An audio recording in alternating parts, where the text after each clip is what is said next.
So let's get into it. The Archon Quest awaits. Act 3, Hidden in the Shadows, Luna II, a nation that doesn't exist. Based off of the special program, my prediction for this Archon Quest is that we are going to be dealing with the iridescent moon, I believe it is called. The other moon that fell from the sky, and in the lore it said that its shadow sunk into the abyss.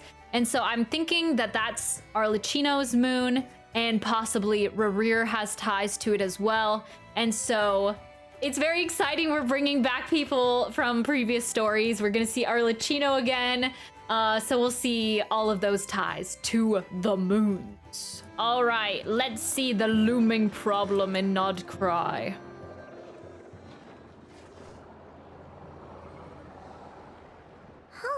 It's been a few days since we said bye to the others in Nasha Town.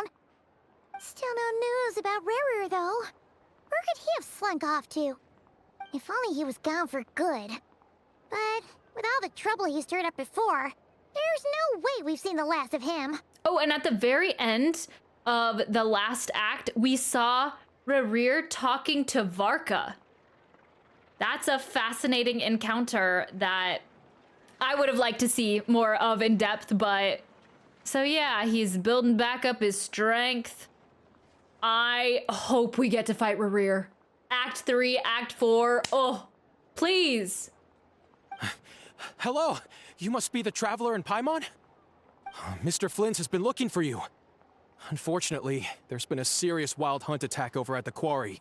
He thinks it's time to regroup and figure out a plan. Fight and kill? I don't know if I want to kill him. He's too cool.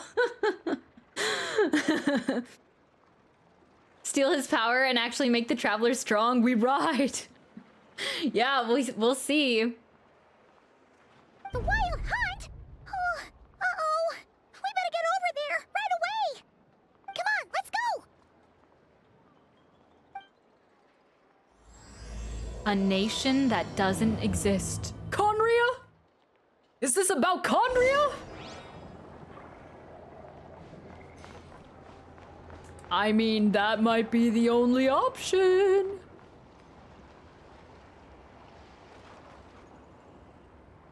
Oh, everyone showed up. I can barely sense any Kuvaki at all. This whole area feels like a soulless husk. Looks like his appetite truly is insatiable. As if the power of that energy cannon wasn't enough. He's not seriously still getting stronger? What's his endgame here? Ah, everyone's here already. Hey, we made it. So, what's going on? Yeah, I'm not quite sure how we're gonna take him down. He seems like he's becoming more powerful by the day. We gotta get Columbina going. We've all been on high alert since we split up a few days back, expecting RERIR to strike again. But it's like he just vanished into thin air. No one has seen him nor found any trace of his presence. That is, until this morning, when a ratnik found signs of wild hunt activity while out here on patrol. As you can see, the Crystonite itself is physically intact, but the Kuvaki it contained is all but completely diminished. And we're sure that RERIR did this. Who else? He's the only one who could pull off a stunt like this. Yeah, got some giant claw marks in the mountain. Kuvaki loss has reached critical levels. Reikir of Solnari set to maximum threat level. Warning, unless de-escalation measures are taken soon, he will pose a threat beyond our ability to contain. The consequences could be catastrophic. Traveler, do you remember when we encountered RERIR just after regaining his body? There wasn't a shred of sanity left. Nothing but madness and rage. I remember it well. He was already extremely dangerous even then. Yeah, didn't he shout out a bunch of names? Then he started raving about how nothing in this world mattered to him. Oh, Paimon gets chills just thinking about it. Oh, but the thought that he's still out there, lurking somewhere in Nod-Krai, waiting for his chance to strike? Oh, shudder! Last time we fought, we were already at a disadvantage. If he has such overwhelming strength, why would he suddenly go into hiding? Yeah, if I were him and I wanted more Kuvaki, I'd just take it by force. No point staying in the shadows. Unless something went wrong. His whole resurrection thing didn't exactly go smoothly. The other thing is, how does someone who's completely lost their mind still have the wherewithal to cover their tracks so perfectly? Beats me. According to certain medical studies, insanity does not always entail a complete loss of rationality. It may be that he is simply living in a world of his own. That actually sounds about right. He was ranting away to himself the whole time, like he had zero interest in talking to us. Like he's living his past memories over again. There are many unanswered questions here. He could be right under our noses, and we'd still be in the dark. Besides his name and title, we know little about him. Certainly nothing about his past, or what he might be hoping to achieve. Exactly. And we wouldn't even know where to begin looking. Even Boss hadn't heard of the Rahir of Solnari before all this. We need to get in contact with Alice! I'd be willing to bet that even if we gathered together every scrap of intel in Nod-Krai, we still wouldn't find more than, like, 3 useful facts about him. So, if we do nothing, he'll just keep getting stronger. But if we want to investigate him, we have no idea where to look. Well, I know Varka knows where to look. I hope we see him in Act 3. Our friendly neighborhood witch, yep. Last time we had Marionette and her big robo-buddy to help us, and we still barely held our ground. If we had to face him alone... Oh, Paimon's head hurts just thinking about it. What are we supposed to do against a threat this big? Well, I do have a little hunch about his next move. Given that he attacked the quarry, I'd say it's likely he'll target other places rich in Kuvaki. Somewhere like the Eye of Krati, or the Pillar of Embla. One thing's for sure. If we just sit back and let him keep absorbing Kuvaki, we really won't stand a chance against him. A perfectly reasonable hypothesis. However, it is worth noting that these two locations are quite far apart. To investigate them both, we'll need to split up. I agree, we should split up. Right now, RERIR'S goal seems to be gathering Kuvaki, not fighting us directly. Once we're done, let's regroup on Hisi Island. Wait, why Hisi Island? If I recall correctly, your largest goddess statue was carved from Kuvaki-rich ore, was it not? That's right. Yes, it could well be a potential target of his. I should head back and start evacuating the pilgrims. I don't want anything to happen to the statue. I love that statue. Splitting up's always gonna be risky. But I guess we don't have much choice, right? We're in a race against time here. And if we do run into RERIR, what then? Then we shove Paimon in front and hit the deck. That's when you follow the 3rd rule of treasure hunting. Run like the wind. Didn't you say the 3rd rule was go with the flow? I don't know. Did I? Anyway, whatever. In this situation, go with the flow means go find backup. Agreed. If anyone finds so much as a trace of RERIR, do not pursue him. Get out of the area and alert the rest of us as soon as possible.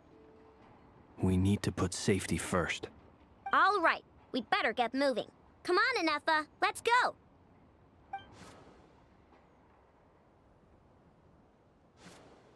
The cannon seems intact. Run like you stole something. Yep. Any leads? Nope. Diddly squat. No clues to where he might be hiding.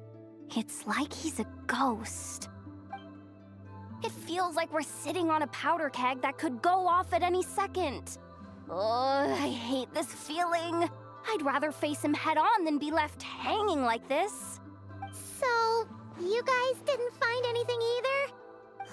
Not loving the word either. How about you, Flints?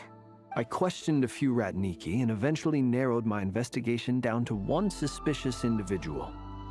But by the time I got to his place, he was already gone. Almost as if he knew someone was on to him.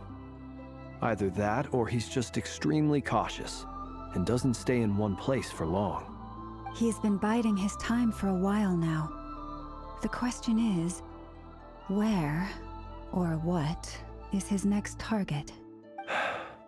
No idea. Since regaining his body, he seems to have lost all interest in the fragment in my possession. If he did still want it, he's had plenty of chances to take it. All we can do now is hope that Ino and Anefa turn up some leads. Darn it, Rerir. If you've got the guts, come face me one-on-one! Okay, Yehoda. Starting to sound a little too much like Paimon there. You, yeah, she's tough. She's, my bet's on Yehoda. Wait, he's actually here? I didn't mean it, I swear! No, it's coming from Silver Moon Hall. The Lady Kutar might be in danger. No, Kolbina! Quick! A cutscene from the very beginning! Oh! Whoa! What the frick is happening? We're fighting already?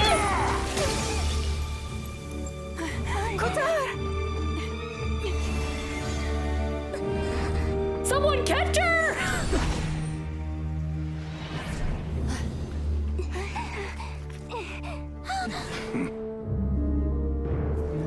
Oh, well, I think he's already gotten his power back. Stop him!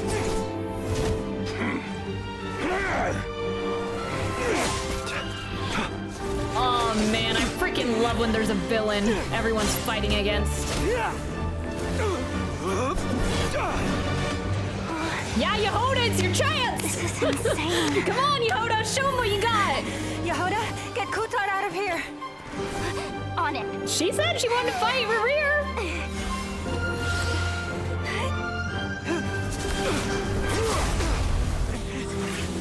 Holy!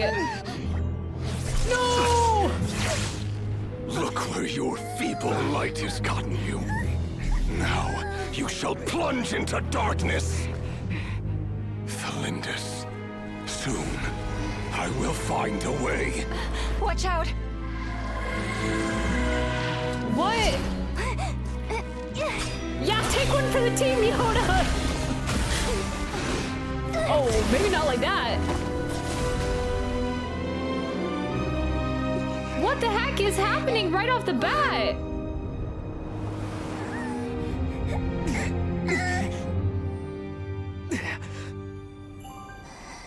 This is a long-ass cutscene.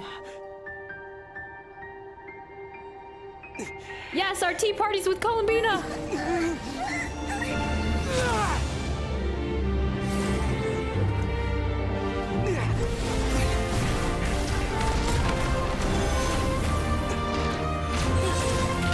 Yay! I think. No! Oh yeah, I forgot she has that ability. I think Anefa best girl, based off of all of these cutscenes that we've seen throughout Nod-Krai so far. Find them, even if it means turning this place to ashes. Yay! I mean, no! Ah! He's so evil and terrible! Ah! That was too close. I'm like, yeah, turn it to ashes!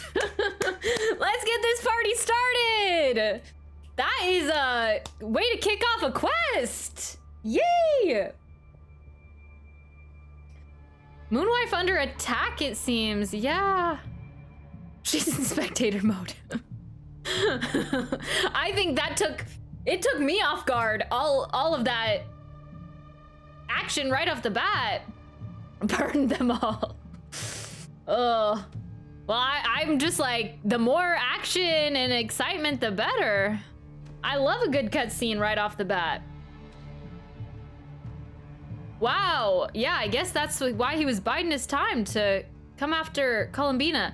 Okay, so he's listing off some names here. I think he's stuck in the past, man. I think he's like, KHAENRI'AH. He's naming off the Lindis. Someone that he wants to protect, perhaps? I don't know. We barely made it out of there alive. What's that guy's deal? How'd he get so crazy strong? He's one of the 5 sinners, and that probably wasn't his full strength. He's a threat to this entire nation. I doubt his strength could even be measured by conventional standards. But I think if he, like, destroys all of Nod-Krai, I think that would theoretically mess with the rules established for Teyvat. And if he almost gets that far, I feel like the Shades might have to get involved to a degree. We'll see. I have a question. Unless we're able to stop him. When me and Anefa showed up, we saw him chasing after this lady like he wanted her dead. What was that all about? We weren't there for the whole thing either. They were already duking it out by the time we arrived. Yeah, we didn't see how it all started. It all escalated so quickly, we had no choice but to step in. Kutar, can you shed any light on the situation? Kutar. Cross-checking database. I see. So you're the one that the Frost Moon Scions refer to as the Moon Goddess? Yes. Columbina, everybody, Columbina. Wait, she's the Moon Goddess? Oh, no wonder she looks just like all those statues. I wonder if one day we'll see her with her eyes open. There That are would be many interesting. reasons why people might worship the moon, and just as many why they might despise it. I've never met that person before, but there was no mistaking his deep-seated hostility towards me. I know, yeah. I know in Anefa, like, I thought that they would kind of be background characters in my mind, but they've become fan favorite very quickly. Bina got that Cartier mask, sheesh. I know, it's so sparkly. I love sparkles in this game. Skirk's sparkle boots and Columbina's sparkle mask. I gotta love it. Oh, and Gordon Ramsay's tights. Whatever her name is. Why he holds me in such contempt, I cannot say. But since he hunts the power of the moon, it's no surprise that I am a target. Kutar. There are many potential motives. For instance, you help the traveler escape his grasp. This could be his way of taking revenge. It is also possible that he covets the Kuvaki inside you and seeks to take it for his own. The list goes on. But right now, devising a counter strategy should be our #1 priority. The likelihood of this location being discovered is close to 100%. A counter strategy? But we don't stand a chance against an enemy like this. Surely our only option is to run. He's not gonna chase us to the end of the world, right? So as long as we can sneak out of Nod-Krai undetected. No, I can't say that.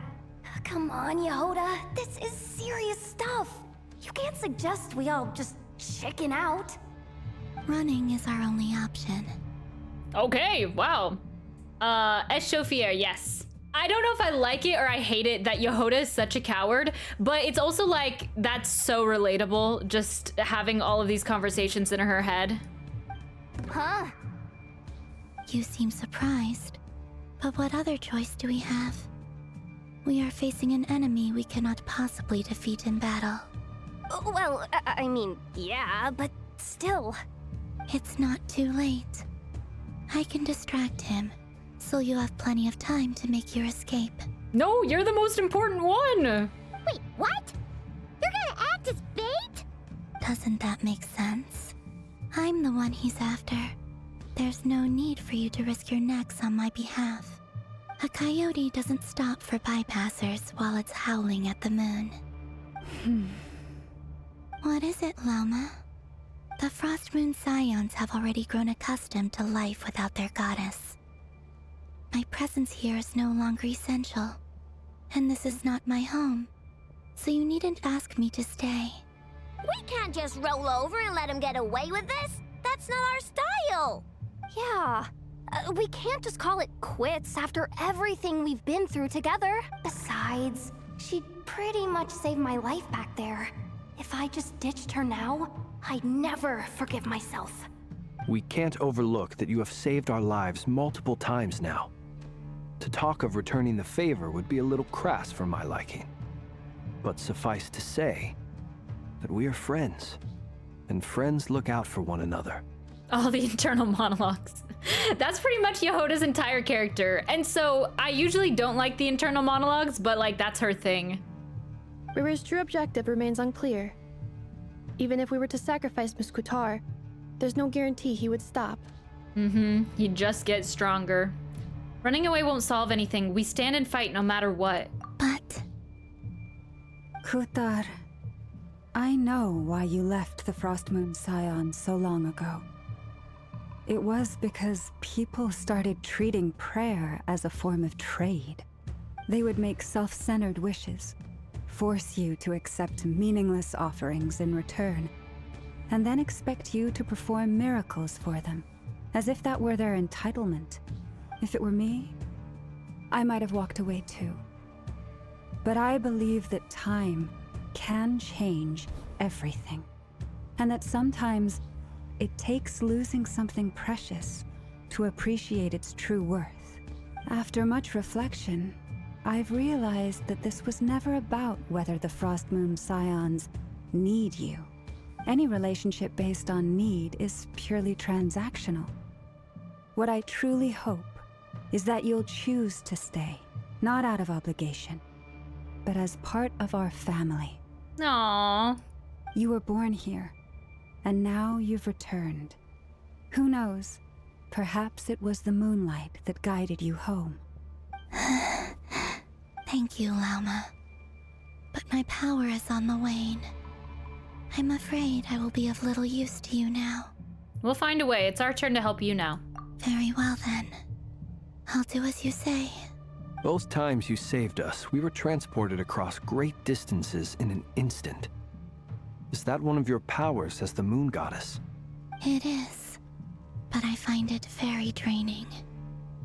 I barely managed to pull it off just now, and it will be some time before I'm strong enough to do so again. Rejected by the world, my power is dwindling. Like a lake, cut off from its source, slowly shrinking away. Now, it has almost run dry. So if more people believed in the moon, would she gain more power? I'm not quite sure what she means by rejected by the world. What do you mean, rejected by the world? Okay, great. The 3 moons belonged to the ancient bygone era in which they came into being. They just answer my questions From right the there. moment I was born, the world itself has been steadily sapping away at my strength.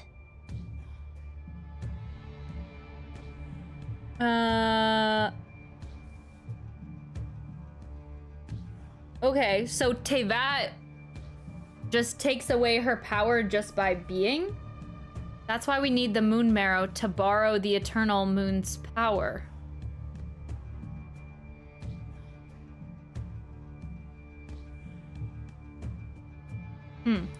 The 3 moons are not one and the same. As the goddess of the Frost Moon, I cannot wield the powers of the other 2. Yet moonlight has a way of blending together. Each can reflect the other's glow. So when our fingers touched, I was able to restore my strength by drawing Kuvaki from the Eternal Moon's marrow. But this method of recovery is painfully slow. If only we could find the... No, they found us! If only we could find the iridescent moon! It's the Wild Hunt! And you know where the iridescent moon is? KHAENRI'AH, I think. I don't know. I think. Even faster than we expected. We'll have to finish this conversation later. See how those Wild Hunt creatures are running away from us. They're likely just a scouting party, which means RERIR won't be far behind. It's probably in the Traveler spaceship. Yeah, that is probably gonna come into play here sometime. The sibling, the spaceship. I did see Dane in the special program, I realize. It's all coming together. Then what are we waiting for? Let's get the heck out of here! I forgot about that. Run! Ah, they have our scent! I need to go. Wait, do I just need to defeat them? Is that what's happening?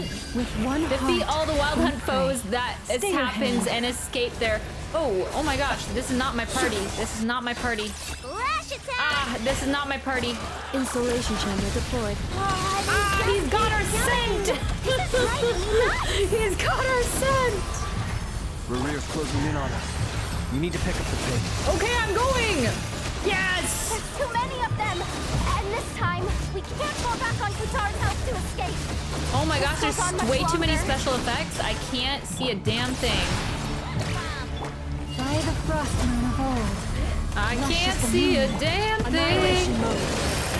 I just know he's got our scent. Beware the creatures of the night. And that sounds kind of fun, but at the same time, we gotta leave. My thought was just to escape, but I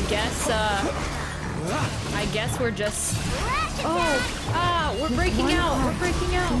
I'm not quite sure if this is what they want us to do or not. Observe. The long sleep beckons. What was up with the spaceship? It blew my mind. But it seems like no one else paid any mind to it. Were you shocked or did you have prior knowledge? The fact that there was a spaceship? Or that, did they show it in the special program and I'm just not remembering? Yeah, no, I had no idea that there was a spaceship. I was very shocked. I was very shocked.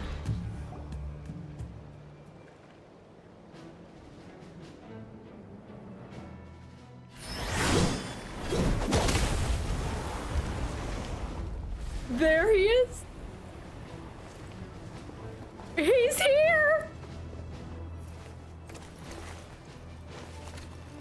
Yes. He's here and he's ginormous. It was just like a semi cutscene though. What's the matter? Bit off more than you could chew? I wish he kind of had a cooler entrance. I wish he got his own little cutscene, but I'm expecting too much now. But yeah, I was really shocked at the spaceship. I was very confused when we had that in the... Was that the Twins quest? Who are you? You should know by the Wolf's Gravestone, Paimon! Uncle Varka! You're back from Amsvartnir? Whoa! You're Varka? Grand Master of the Knights of Favonius? His boots are so big. He's a size 13. We could save the intros for later. Right now, let's get you all out of this hellhole. Follow me. I know somewhere you'll be safe. His voice sounds different than what I remember it being. He is giant. Oh, is that where I think it is? That's the one. Come on, move! There's no time to waste. Okay. We were rescued by Varka.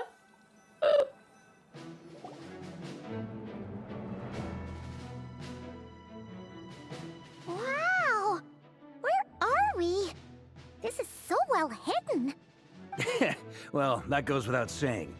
This is the Knights of Favonius' meeting place in Nod-Krai, and a contact hub for the Northern Intelligence Network. The Northern Intelligence Network. AKA, the black market of intel. No matter what faction you're with, it's the place to buy and sell information.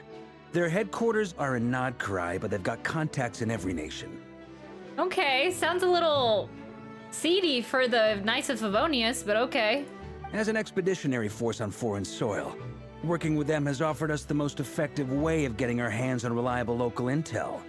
This is where we meet, so naturally, it's secure. Anyway, where were we? Folks from Nod-Krai should be pretty familiar with me by now, but I believe this is the first time we've met. Allow me to introduce myself. I am Varka, Knight of Boreas, and Grand Master of the Knights of Favonius. We've heard all about you.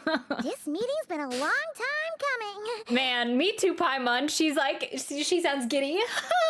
Wow, it's been like 5 years. You look way younger than Paimon expected, but you definitely have that Grand Master vibe.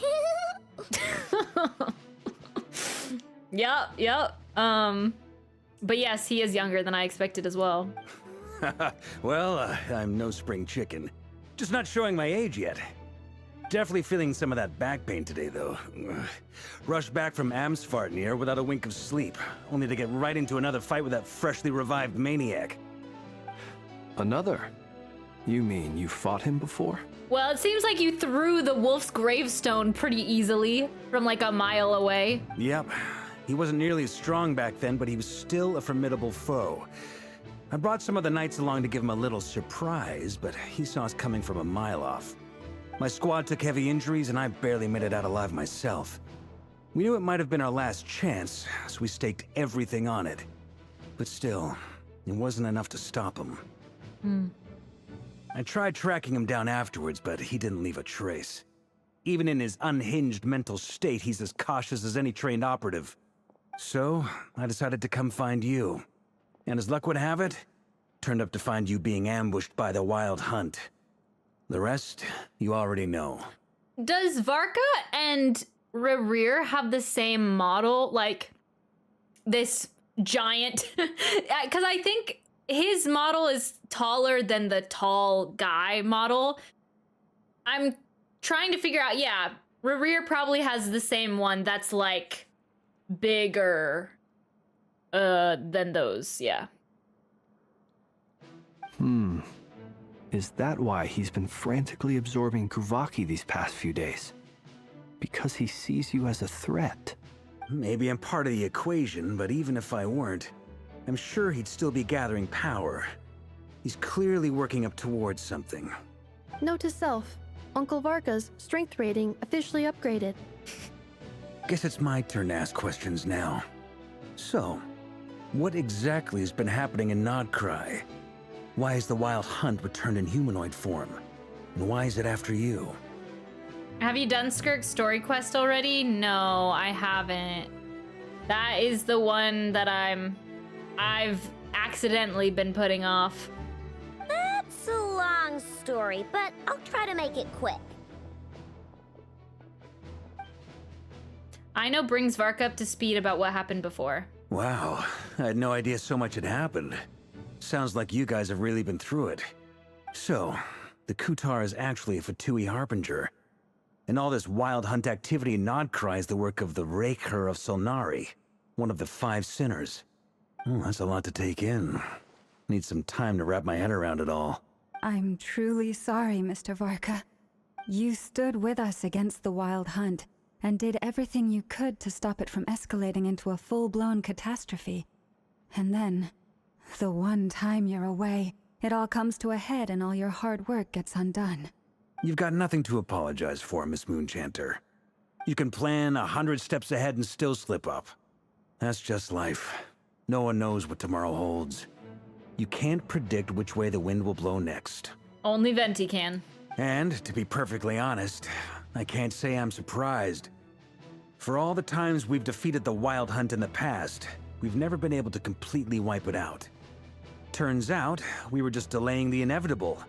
But now that a new variable has come into play, fate may well take a different course. A new variable? You mean us? Who else? And in a strange way, I think his resurgence might not be an entirely bad thing. The Wild Hunt is like an unrelenting force of nature. but RERIR'H is an individual with an agenda. He's gotta have a weak spot somewhere. Yep, the honorary Knight of Favonius is at your service, sir! That said, while Ino was explaining everything just now, some of the points that Mr. Flint's added caught my attention. You mean about our mystery ally? That's right. From what you've said, not only did they lead you straight to some key files, they also shielded Hisi Island from a lethal Kuvaki blast. I don't know who or what could pull something like that off. Heck, even Miss Columbina doesn't have a clue. Wait, what was this from? Our mystery ally? Wait, they said they shielded the blast?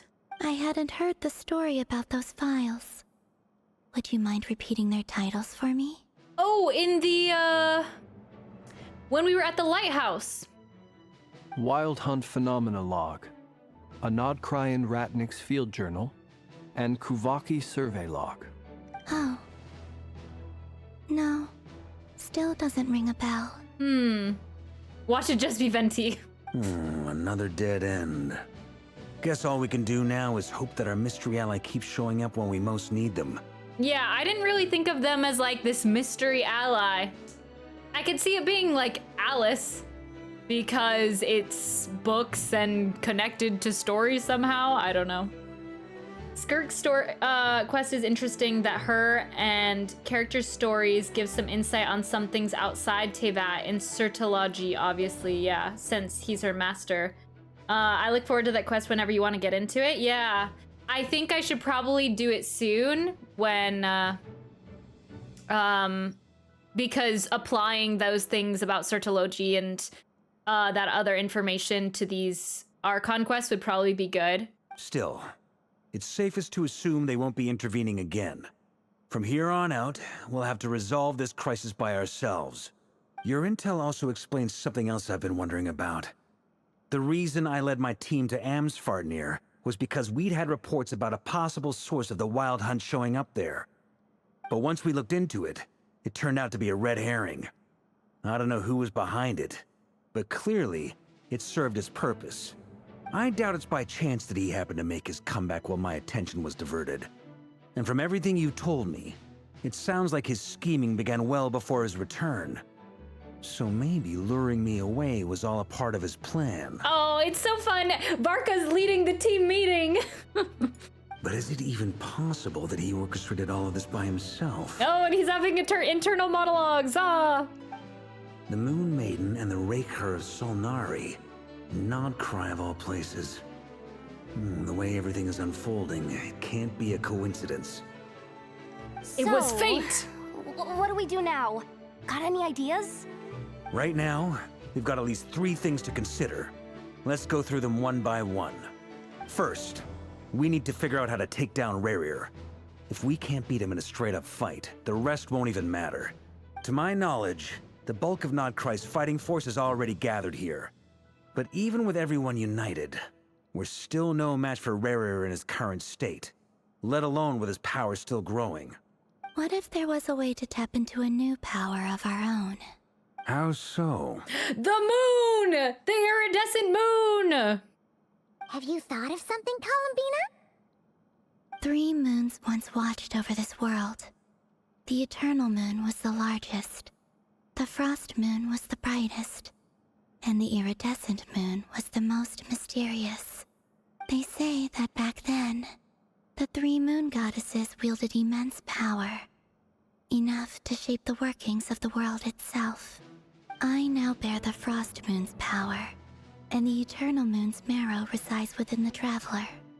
Hold on. Are you suggesting? The iridescent moon, the last piece in the puzzle. Oh yeah. That's right. If we can find the Iridescent Moon's marrow, I will be able to regain my strength much more quickly. I also like the music in the background. It makes it feel very like a cinematic story building, like, yes, our montage of team building to get ready to defeat the final boss. But also, there's a part of me that thinks that this could just be a part of his plan. I'm interrupting the cinematicness of our team building, but I think his end goal is to get the iridescent moon's power too, because I think he has some sort of connection with it. So this could very well be his plan to try to get us to discover it so he can just take it. But can't RERIR'H shapeshift? Yes. I forgot about that. Yeah, he could be Vorka. I don't know. We are being deceived, maybe. It's possible. The 3 moons are said to stir the tides and illuminate all things. Perhaps they hold further secrets beyond our understanding. Yeah, because I can't remember if he was that guy. Yeah, because I think, did he kill that one guy in the second act? And then he pretended to be him? I can't remember if that was the case or not. Odin level infiltration. No! According to my analysis, this solution is feasible. However, it is subject to one major condition. How do we locate the iridescent moon's marrow? I know a way, but we will need to visit the Fatui's Experimental Design Bureau.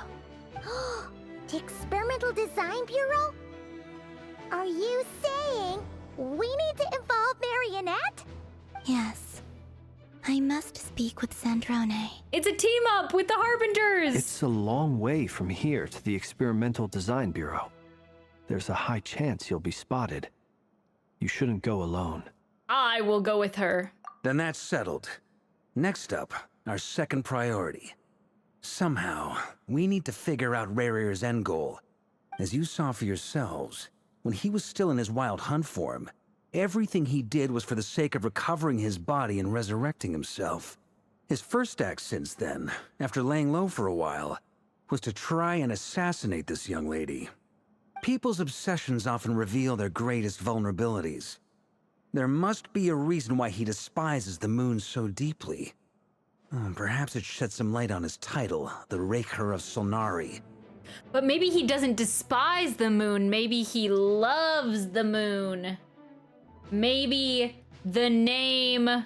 Well, actually, we know the names of the other moon goddesses, don't we? I was like, wait, maybe he knew one of the other moon goddesses. And he's reliving some of those memories. What was the name he said? Thor something. But we know Arya was the eternal moon, so. The Wild Hunt has plagued Nod-Krai for centuries now. If we want to stop it for good, we have to get to the root cause of what's driving it. It's true. We still know very little about him. If Kuthar hadn't given us that lead, we wouldn't even know his name. But where would we even start? I doubt even the Intel Queen of Nod-Krai has a clue, and she has info coming out of her ears. I feel like it's gonna have to end up being something with how Columbina was born, because she was born 500 years ago when everything was going down. So we'll have to see. Oh? That's a rather hasty conclusion for someone who's so painstakingly meticulous when it comes to dealing with machines. Dang. The queen makes an appearance. I know it's the imposter. I wish. That would throw me through such a big loop. I would be shocked. I would feel the most deceived. Nefa. Dendromami, yes. She heard me.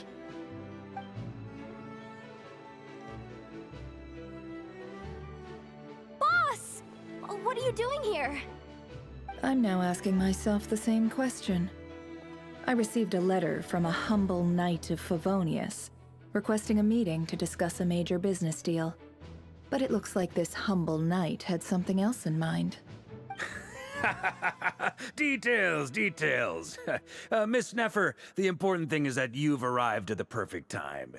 Since his failed ambush, I've been racking my brains trying to come up with a plan to fight RERIR. Given the severity of the situation, I think it's fair to say that our only chance lies in uniting as one. And I'm talking all the factions in Nod-Krai. Oh yeah. We can't do this without the Curatorium, but I knew it'd be a tough job to win you over. So, I took the liberty of reaching out for a little chat. Wait a sec. How did you even hear about this place, Nefer? Didn't you say this is meant to be the Knights of Favonius' meeting spot? And a contact hub for the Northern Intelligence Network? And isn't it supposed to be super hidden? She's too good. You really think he could have gotten settled in Nod-Krai without my help? Besides, I'm the one running this gig. Of course I know where the meeting place is. You mean you're... Allow me to introduce the current head of the Northern Intelligence Network. If it's intel you're after, she's your woman. Pretty much seen and heard it all. Please spare me the flattery. Let's cut to the chase. Seems like you've run into some trouble, huh? You bring Nefer up to speed. Well, this certainly qualifies as an unforeseen crisis. On behalf of the Curatorium of Secrets, I wish you all the best of luck. So you're just going to sit this one out? Why should I get involved? What could possibly be in it for me? I love how she's just casually sitting on that chair. What if we told you we can't do this without you? Oh? Then I'd Lounging say about. you'd better make it worth my while. I don't work for free. Everyone else is just standing around the table and she walks in like she owns the place, because she does. I can't put a price on something like this. It's just not in my nature. But then again, you and I have always been polar opposites in this regard. So I can't exactly say I didn't see this coming. If you insist on compensation, I will pay you. Consider this a formal commission. Sound fair? You just don't give up, do you? Too bad. I know you well enough to know you can't afford my prices. Dang. The riskier the job, the more it'll cost. And a moon chanter's stipend isn't exactly generous. Unless you're planning to start passing the donation box around among the faithful. How much more do we have, Paimon? I think we got like 5 million. Boss, just a thought. If they come up short, maybe you can take the difference out of my next few paychecks. Everyone's gonna have to pitch in, and then she'll end up just doing it out of the goodness of her heart, probably. Things got really dangerous during the fight with RERIR. If this girl hadn't saved me, I'd be ley line fodder by now. I'd be gone for good, boss. If there's any way we can make this work, I'd really like to help her. Please?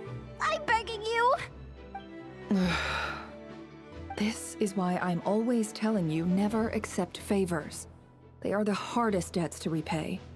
You have to be careful who you get involved with, or you invite all kinds of misfortune. Very well, Yehoda, I will help. But just this once. Don't count on this happening again. Flynn's, that fragment that RERIR was after, do you still have it on you? Of course. Let me borrow it. I need it to follow up on some leads. Wait, you actually have some leads? Shh. This is top secret information. Don't tell Paimon then. I get it. We all have things we'd rather keep to ourselves. Plus, I know we can count on you. So we'll leave the intel gathering in your hands. I like the new model. I like that the more variety, the better. I like Veressa model. I like these taller guy models. The only thing is they've made some of the female models, maybe it's for the guys too. They've made some of them really expressive in their movements and facial expressions. And I think it's harder to achieve with these ones. So I'm looking forward to seeing it more like in a cutscene, but just in regular conversation, it seems kind of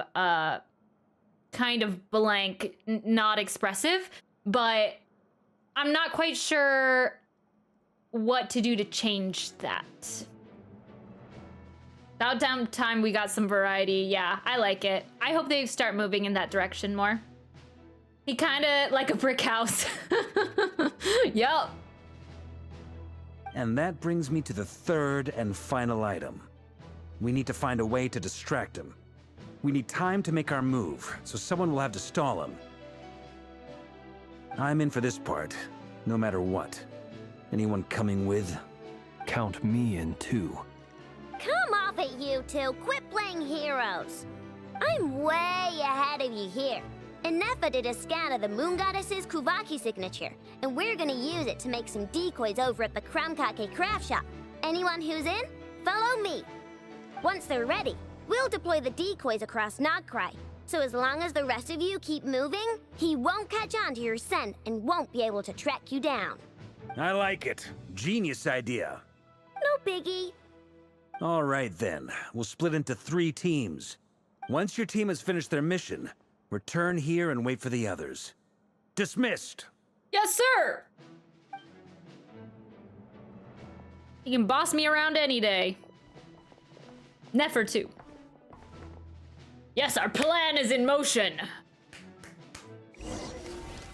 Oh my. There's an actual plan. There's an actual board. Ah, look at our little drawings.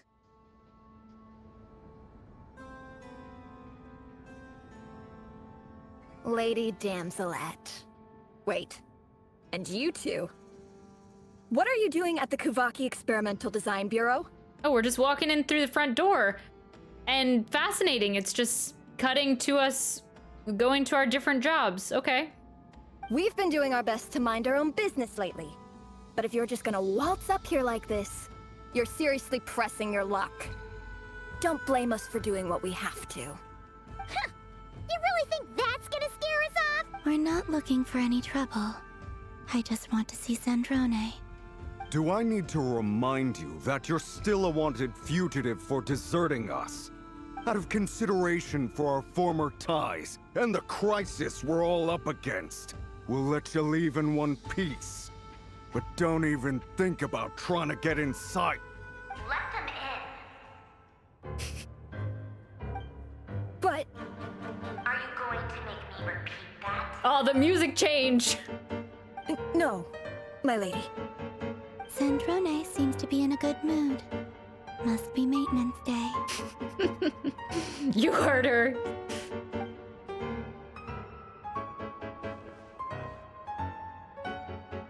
Oh, she's got her own little theme music. She's not messing around. Our prickly little puppet.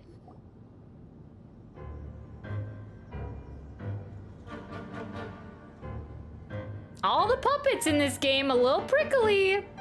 So tell me, to what do I owe the honor this time?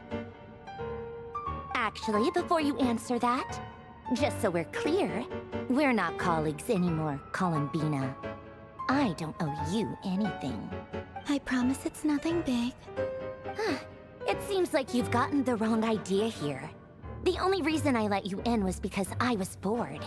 It seemed like a way to kill some time and satisfy my own curiosity. I like their relationship. It's fascinating. But I think Marionette actually has a soft spot for Columbina based off of what Columbina was saying in her like little hangout events. Whatever miscalculations I may or may not have made in the past, I haven't lost the plot enough to even consider sticking my neck out for your sakes. I'd like to speak with Arlecchino. What? Well, you could have just asked us. I mean, we got her in the party. Huh? You mean the knave? I'd like to speak with Arlecchino. Is she in Nod-Krai? No, she's not. Once the work on this facility was completed, she went back with the Rooster and Regrator. The only ones in Nod-Krai are me and... What is it you need to speak to her about anyway? And who else? Wait, is there someone else that I'm... Oh, I mean, unless she was including Columbina in that. RERIR'H is hunting me. If I'm going to face him, I must first retrieve the lost moon.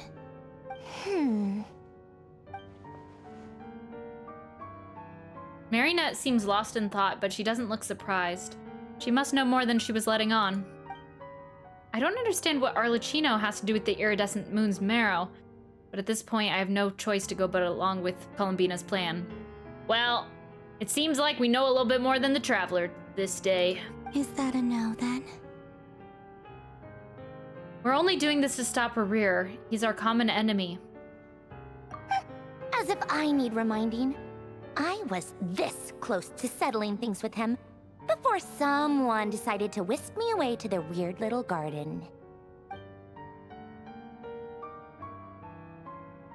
Have you held any tea parties lately? Tea parties? Yeah, obviously. You don't seriously think we'd pack it all in just because you aren't here. If anything, they've been more eventful than ever. Just me, Arlecchino, and a bunch of insolent and sensitive guests who won't stop asking where you've gone. Oh, they've been a real joy. I bet you served them the worst tea you have. Just like you used to do to me when I upset you. Who cares about how good the tea is when there's no one around to drink it? I keep losing people. Aww, she misses you! First Rosaline, now you? I'm running out of people who can make me laugh. Honestly, what could be more ridiculous than a multi-centenarian goddess who's only ever had the plain herbal tea she received as offerings? You'd always brew a different type of tea for me each time. Was it really just to see how I'd react? Oh, they're so close. I mean, not really, but I imagined little tea parties with them and Arlecchino. Well, duh. Why else? Watching you squirm was practically my only form of entertainment. She's just a lonely little puppet girl. Oh no, all the puppets are prickly and lonely. Or was she genuinely trying to introduce Columbina to new flavors? Maybe all that coldness is just an act. They actually get along. Oh, yeah. And Capitano sometimes used to bring Tartaglia around too. But I guess we won't be seeing him again. Oh, is he still... Has Child been in the Abyss training? Wow, I really need to do Skirk's story quest because now that I'm thinking about like, I guess we haven't seen Child since Fontaine. And he just went into that Abyss Rift with Skirk. Is he still there? Oh, and I didn't even put together Capitano. Oh, I was thinking Child, not even Capitano. Ooh. Yeah, they're dropping like flies around here. Poor honey. Well, I guess we are overdue for a get-together. Polonia! Have Febronia pass a message to Arlecchino for me. It's time for tea. Will suffice. Pass along a message for me, too, if you would. My body cannot contain the marrow of 2 moons, so I'll be leaving one of them in her care. Excuse me? Who said you were on the guest list? If my tea meant that much to you, maybe quitting the Fatui wasn't your brightest move. Back when you were under the Tsaritsa's protection, no one would have dared come at you so openly. But that protection didn't come for free. In fact, I paid dearly for it. At the end of the day, it was just another transaction. I just got tired, that's all. I never wanted any part in their grand ambitions, and I've had enough of being treated like a bottomless supply of power. It brings back memories from the old days, when I was still worshipped as the moon goddess. Centuries on, it may be a different group of people, but I see the same greed in their eyes. I figured you'd leave eventually. You didn't have as much of a reason to stay as I do. The Tsaritsa gave you shelter and protection, but that was it. Nothing more, nothing less. Meanwhile, the Fatui demanded everything from you in return, until it was more than you could bear. I get why you left. And frankly, I have no interest in dragging you back just because the higher-ups told me to. I wonder what's keeping her there. But if you keep hanging around with this riffraff, the next time we cross paths, we might be enemies for real. Hey! Paimon may be riffraff, but we're a celestial being! She says that, but she's the one who just caved in and agreed to help her. guess that's our cue to leave. Let's go. We're not invited to the tea party either. We better not keep Varka and the others waiting. That might be your plan. But it sounds like someone else wants you to stay a little longer. Huh? What do you mean? Listen.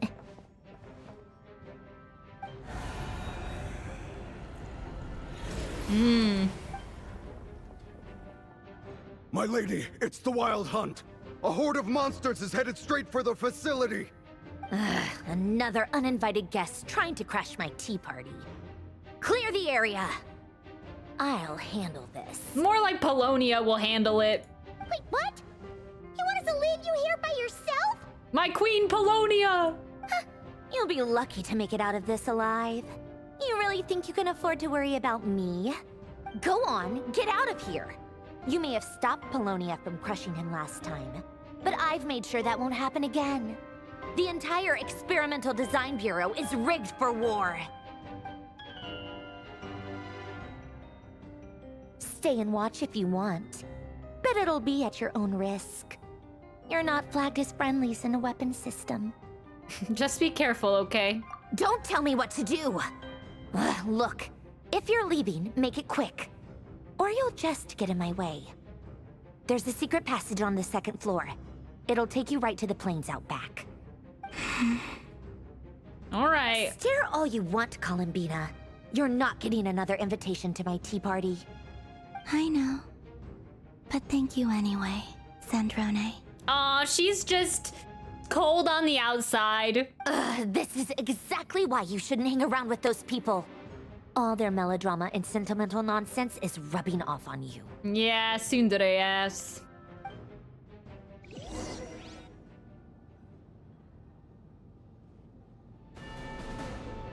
She loves it though, yeah. Come on then, Mr. Ray here. Let's pick up where we left off. She just wants to protect everybody. It's your Wild Hunt monstrosities versus my beautiful creations. Let's see who comes out on top. Dang! Okay, she's got firepower!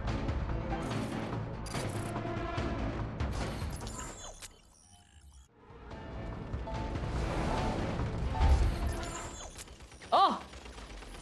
Okay! Oh! This is me! Yes! Go on! Log on to target! Yes! We're the Fatui now! Am I doing stuff? Yes! I got it! Don't worry! Polonia and me have this covered! Surely... Firepower! Firepower! No! Get away! Get away! Get away from there! Get away from there! Yeah! Come at us! Come at us! What is his face? Reindeer? RERIR! Am I making any difference? There's so many! We can't take them all!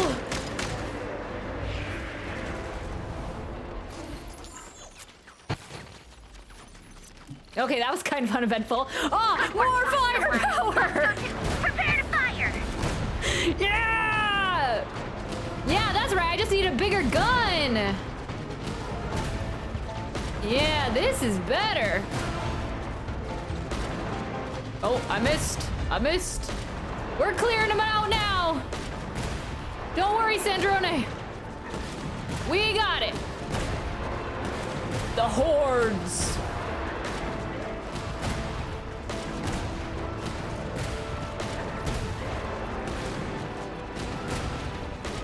Yeah, this little shooter thing goes just a tad too long. Or maybe it goes just the right amount. I'm not quite sure. This is how we clear them out, though.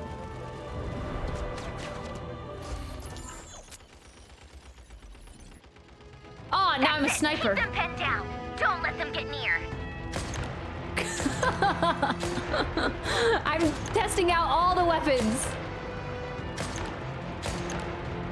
That's right. Oh, except, can I do a little bit more damage? Am I getting hit with something? I can't tell. Do I have to hit him twice?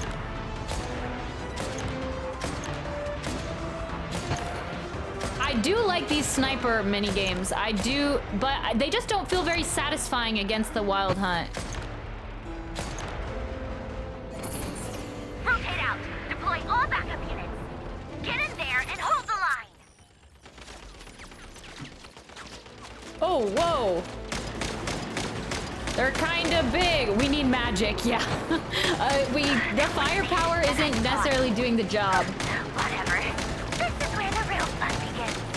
Yeah! I'm doing it. They're getting a little close, but we're doing it. Ah, they're a little close to my face. They're a little close.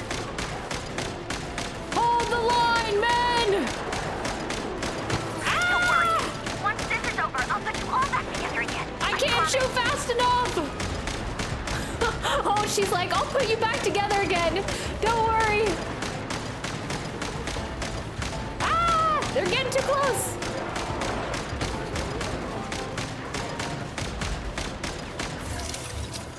The machine. No!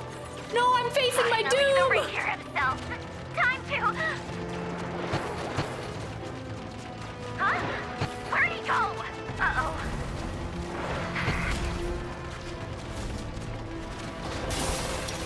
Oh!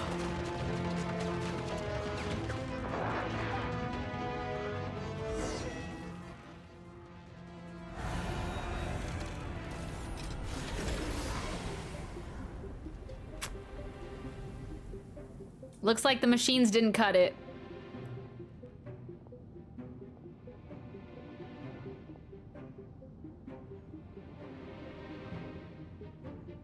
Ruh-roh. Polonia, get him! All right, I'm ready. I've upgraded Polonia again since our last encounter, and uploaded every last scrap of your data. So let's finish this once and for... She's not here. No, he's just gonna leave. Where did she go? Hey! Over here, you big... Cursed moon. Go. Keep searching. She cannot have gotten far.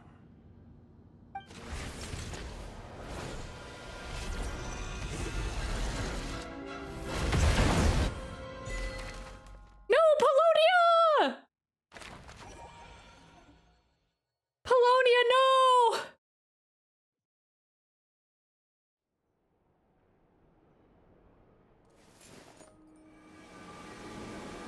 Oh. Okay, so I feel like there must be a reason why he's so invested in... Ooh, fancy box. In Columbina. This is your method for investigating RERIR'S past. It almost looks like some kind of ceremony.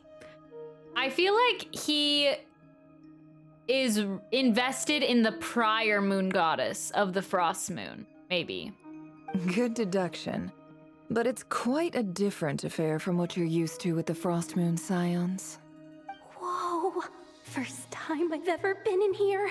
Boss always said it was off limits, so I pictured some kind of creepy dungeon. But it's actually kinda nice. Oh, I guess this must be Sumero decor? That's where Boss is from. And that nice shopkeeper who sold me my treasure compass.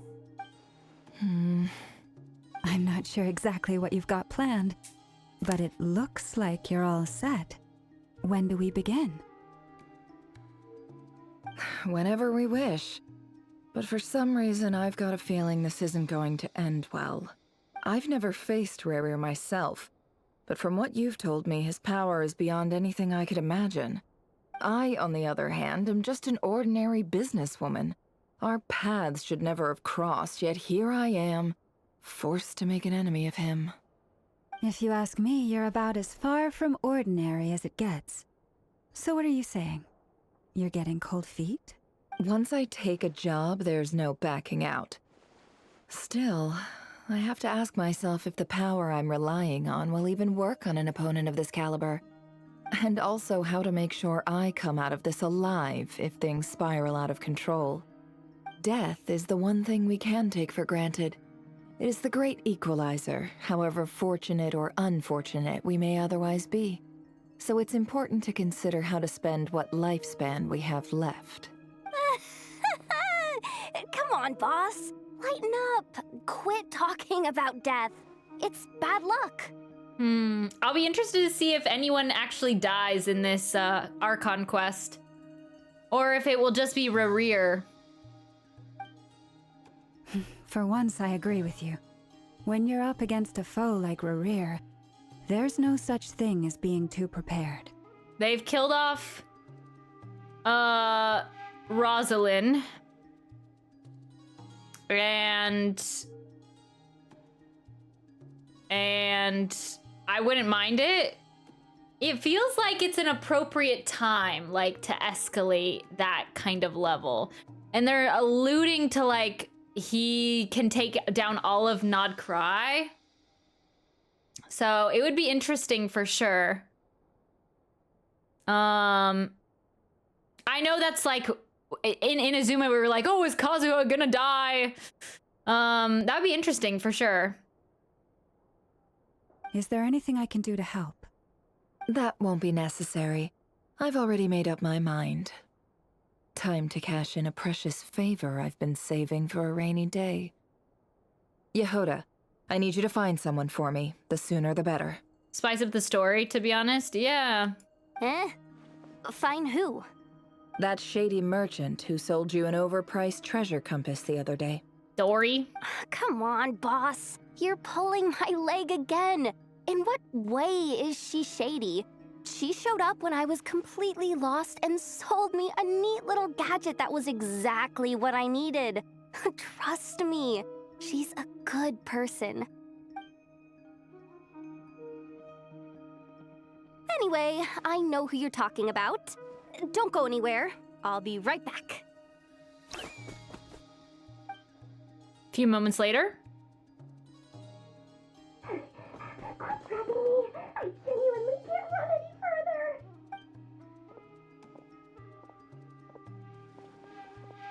Hey, aren't you?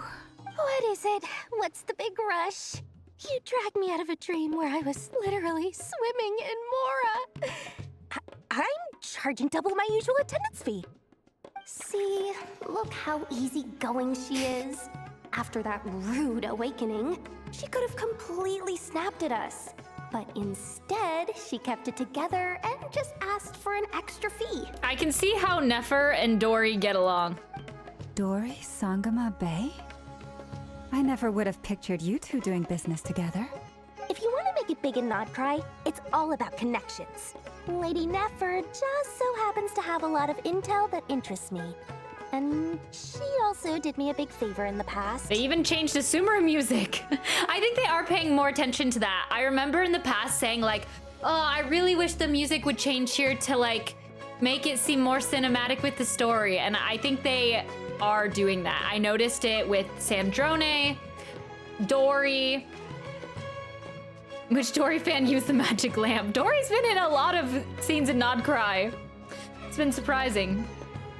It was back when I first arrived in Nod-Krai.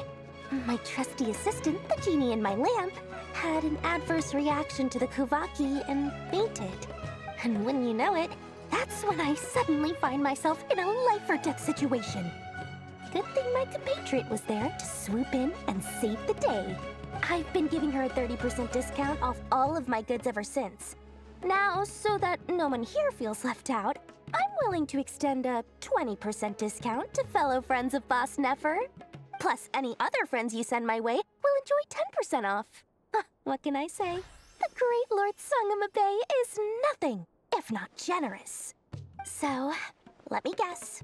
You've run into some trouble. I've got everything you could possibly need. And the more you buy, the more you'll save. You guessed correctly. What have you got in the way of survival gear? The one type of gear I've never been short on. What are you looking for? A jetpack fresh from the Academia's labs? An ancient suit of armor dredged up from the bottom of the sea? Why don't we get any of these things? At the very least, I need to know what kind of opponent you're dealing with here. If even you're worried about staying alive, It must be pretty serious. What if I told you it's someone with the power to bring a nation to its knees? Is that so? Then we really are talking top-shelf treasures. I don't have anything like that in stock right now. I'll have to ask my supplier. Yeah, I wonder with Varka, it might just be because he's not a playable character yet. All of these other characters have so many idols and movements to draw from in the past for their model types that I think they just copy and paste it from model to model, which they can just reuse across the board, which makes them seem not necessarily their face, but their body. I mean, Yehoda, I think her face especially looks expressive, but yeah, when they're talking, they're going, ah, yeah, let me see. Oh yeah, yep. All these movements, they're crossing their arms, they're adding to it, and I think just with these new models, they just don't have any of that yet. That it's like, they don't have any idols to pull from, and they don't, because I think they just like, yeah, use it across the board. So these smaller, and especially the female models, just seem so much more expressive in their body language. Your supplier? A powerful woman, make no mistake. I can't reveal her identity, but luckily for you, I hear she's planning to visit Nod-Krai in the near future. If you're willing to wait, I can ask her when she's here. Can't say exactly how long that'll be, though. Is Alice her supplier? Oh, geez. Then Dory's let me way put it too another connected. way. What would you do if you encountered an enemy like that? Roll over and serve yourself up on a silver platter? Of course not. I have a handy little trinket from one of my generous suppliers, which... Hold on. What exactly are you getting at? No, this is for my personal use only! Let's just say I'm borrowing it, all right? Just for insurance purposes. You'll get it back later. Favors are the worst kind of debt to owe, and now you've got a chance to repay one. A win-win situation, don't you think? Fine. You can borrow it for 5 days. No, make that 3. And for every extra hour after that, I'm charging you 1,000,000 mora. Deal?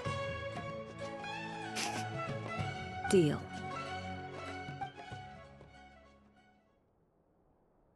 What is it?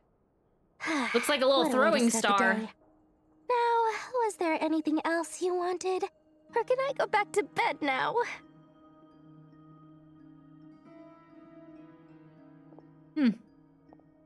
That will be all.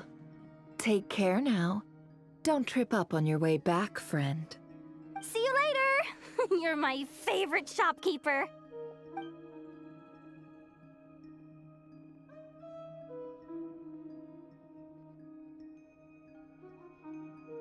Excellent. Everything is well and truly ready. The ceremony can now begin. After initiating the ceremony, your minds will follow me wherever I go. You will see many strange things in your mind's eye.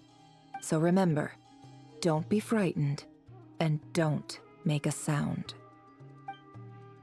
After laying down the ground rules for everyone who will be joining the trip as a follower, Now then, they get started. let us peer into the Recher of Solnari's past. Are we using King Deshret technology? We going on a trip in our favorite rocket ship, in our favorite ancient technology magic. Going into RERIR'S Past, little Genshin explorers. I don't recognize this style of architecture. Must be Khäenri'AH. Simple furnishings, table and chairs. It's a more ordinary house than I might have expected. Looks like the fearsome Recher of Solnari came from surprisingly humble beginnings. Okay, so they are saying that like the Khäenri'AH ruins they'll look pretty much identical to the Enkanomiya ruins. Unless this passed for luxury in Khäenri'AH. Unlikely. It was said to be a very prosperous nation in its heyday. Anyway, I'll keep exploring. our first technically look at Khaenri'ah. It looks identical to Enkanomiya. It doesn't feel that special. A few storage boxes sit next to the cabinet. Everything in sight is neatly organized. Whoever lives here seems to be enjoying a pretty comfortable life. You'd think it would have more Sumeru ties since it's under Sumeru. And the door of it looked pretty kind of that vibe, but... Oh, no, that's creepy. Holy! I knew that mirror looked sus. Ooh. Why is it just the body and it's not equal to?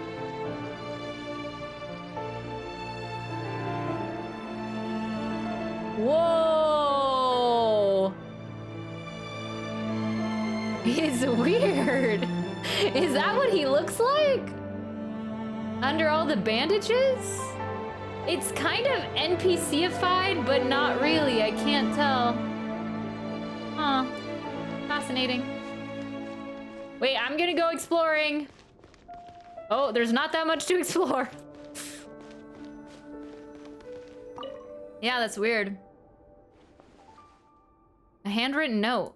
Hi, Rerir. Since you're working extra hours tonight, I thought I'd keep myself busy by checking out that new kebab shop. I've heard good things about their menu.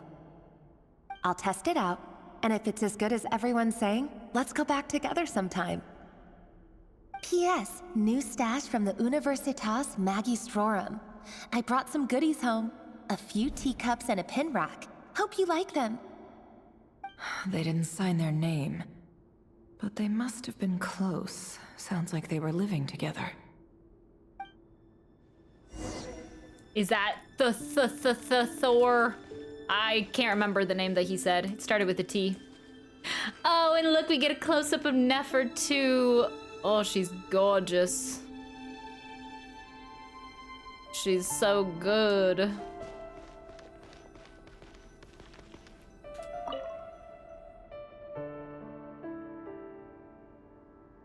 I went over to Joseph's for drinks today. They have a fine collection, but I went alone. Felindis was tied up with something and couldn't make it. The Lindis. Yes, I kept saying Thor.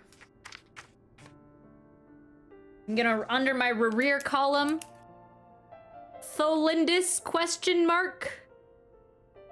Tholindis possibly died in Khaenri'ah catastrophe. Maybe moon goddess question mark. No, it can't be that she's a moon goddess. Joseph asked why I came alone, but I didn't really have an answer. He then went on to ask about other things. If you ask me, someone who asks that many personal questions is too nosy for their own good. But if he invites me again, chances are I'd still go. Tholindis. That's the same name Rerir mentioned. Crane imports keep falling. If things don't pick up, we'll soon be back to meat and mushrooms only. Honestly, I'm not a huge fan of that new type of mushroom everyone's been into lately. Didn't it start out as a lab-grown variety? I heard it's even mildly corrosive. Yeah. Seriously, why would you even eat something like that? I don't care if it's an impressive feat of alchemy. That just isn't the kind of thing I like to eat. Grain has to be imported, and they're eating a diet of mostly meat and mushrooms. Could it be because Khaenri'ah is underground, so it doesn't get much sunlight? That would explain why they use so much stone in their buildings. They even use alchemically modified strains for food. Seems like the people of Khaenri'ah don't have many options when it comes to dining. I've just about saved up enough now. Time to buy it and keep it somewhere safe. We're learning like quite a bit about Khaenri'ah. Making a big purchase. I wonder what it is. Most of what's written in the diary are the mundane details of everyday life. It's clear that the author was an ordinary Khaenri'an, or at least that they were passing themselves off as one. The author's handwriting doesn't reveal anything. It's neither showy nor stiff. In fact, it doesn't really leave any particular impression. He really is a professional. No wonder he's so good at covering his tracks. Despite what he's become, it seems like he's retained certain habits, at least in this regard. Near the end of the diary, you notice a page with a shallow indentation along the bottom. The previous page has been torn out. For now, its contents remain a mystery. Did RERIR rip it out himself? But pen marks like these leave a trace. With something like charcoal to add some color, you just need to find the right angle. When Nefer looks around, she sees a fine charcoal pencil on the desk. Before long, she has restored the missing words. Compared with the forgettable handwriting from before, these lines have been scrawled in a rougher, more haphazard way, as if the person who wrote them was in an emotional state. Before I met you, I was convinced that my heart was nothing more than a stagnant pool, the burial place of a fallen moon, a withered, windless grove where the waters rested forever unrippled. It was you who helped me see that my heart hadn't entirely withered away, that it could still beat to the rhythm of love. Oh. Yep, love made him come back, and then it was ripped away from him. That will do it. This is just trivial sentimentality from the looks of it. Why would he go to the trouble of hiding that? No wonder he's so angry, yeah. And it seems like he's still living that out in his mind. Part of himself is corroded and is like living it in the present. The burial place of a fallen moon.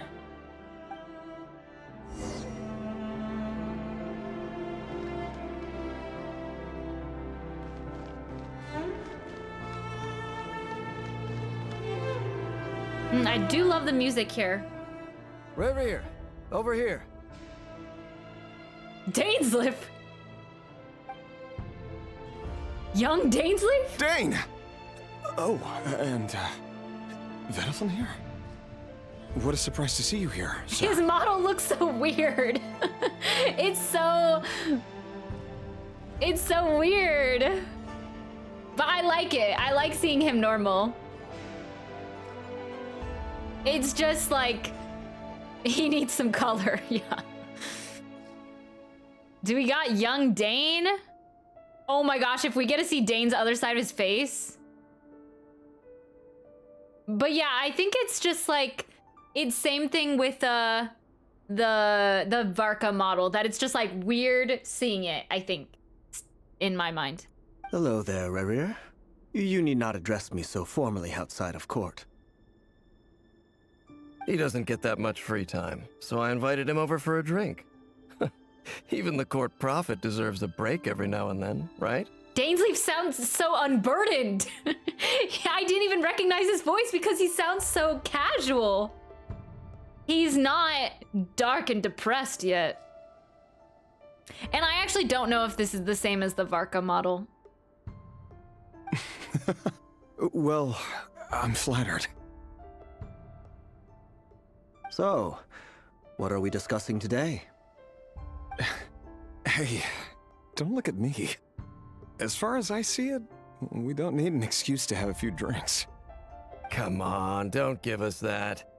Didn't you say you were about to pop the big question? How's that coming along? Yeah, it doesn't even sound like Dane. It's weird. Who'd have thought the great Twilight Sword was an even greater gossip? It is Dane, right? His voice actor didn't change. I just didn't expect you to be the first one to settle it's down him. and get married. Now that I'm like... all. Okay. Oh, he's getting married. Yeah. If you told me that a few years ago, I wouldn't have believed you either. So, are you planning to come clean about your job then? I'm guessing you still haven't told her. Literally removed all the brooding tone in his voice. Yeah. I think it's also that in the last quest with Dane, I think I read all of his lines. And so it's been a year and a half for me since I've heard his voice. And so it's just taken me through a loop to hear him not super depressed. Sure, I'll have to tell her at some point. But I'll need to pick the right time and place. To be honest, I have no idea how she'll take it. Man, none of the characters can be in a happy relationship. Come on, stop being such a pessimist. For all you know, she could be thrilled. I bet she'll be much more impressed by your actual job than the one she thinks you're doing now. A member of the King's Guard. Quite the cover story. Does the king himself even know? Of course he does. Anyway, enough about me. How have you been? Me? Same old, same old. Nothing much to... Huh? What's up, Fed? It's nothing. Vedifulnir, Dainslif's elder brother. Renowned throughout the court of KHAENRI'AH as the Visionary, and said to possess a wisdom far beyond the reach of any ordinary man. And yet, despite the gulf between us, he seems to have something to say about me. Does he even know me? Does he see me as a friend of his brother, or just another of the Vinster King's blades? So, I didn't realize RERIR and Dane were so close. Why did he react so strongly? Was it really to do with what we were talking about? Brown, curly hair and brooding blue eyes. So this is what RERIR looked like back in the day. Perfectly normal. No different from anyone else. As frightening as this monster is in the present, there's something even more unsettling about seeing the human he used to be. I'm glad they went through with doing that, though. It's fun to see him, all human.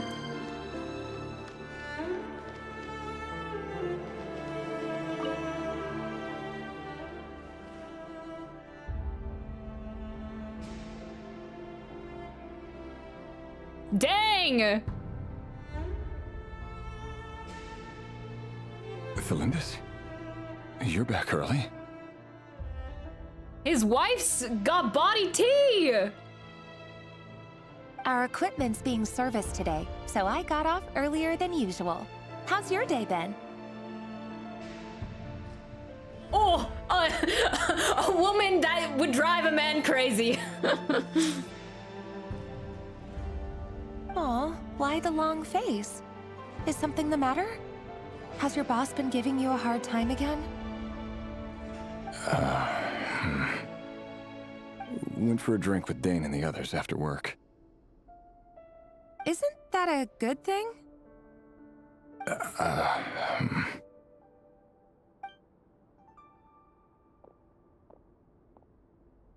Vedifulnir showed up today, too. You know, Dainslif's older brother. I love her outfit. It's, it's different from the one that we saw Deidrith wear.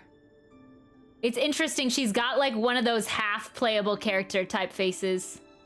Ah, Mr. Vedifulnir. Yes, I've heard of him. They say that everything he says ends up coming true. But she doesn't have Khäenri'ahn eyes. No, another person turned into a hilly churl. Maybe.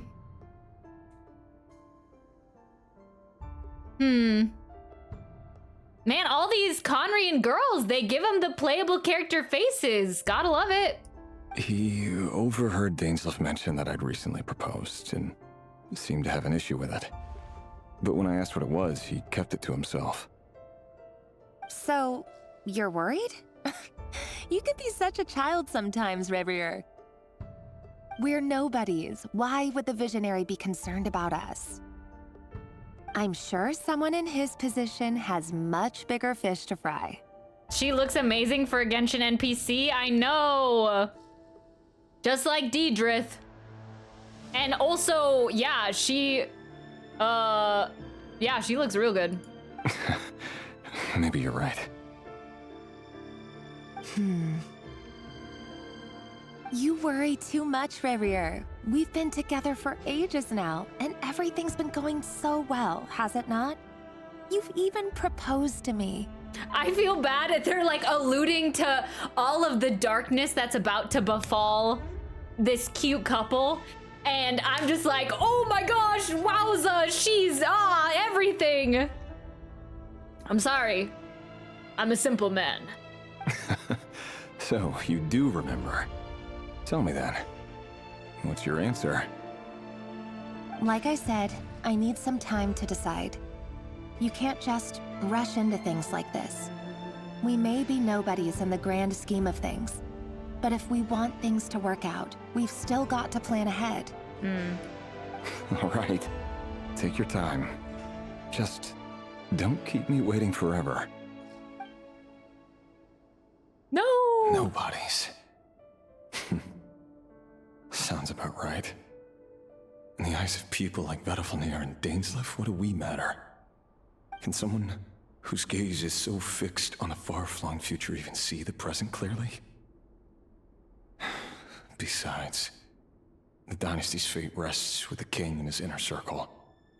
Whatever I do, it won't make much difference. I love this lighting change on him. Meanwhile, every idea they come up with and every decision they make, it affects everything. These days, the king is lost in his research, and the purge of the Crimson Moon bloodline grows ever more intense. The opposition tried to speak out, but nothing came of it. And I'm under no illusions as to why. Because we eliminated them and got rid of their bodies. A man can have 1,000 reasons to carry a sword, but there are few good excuses to use it.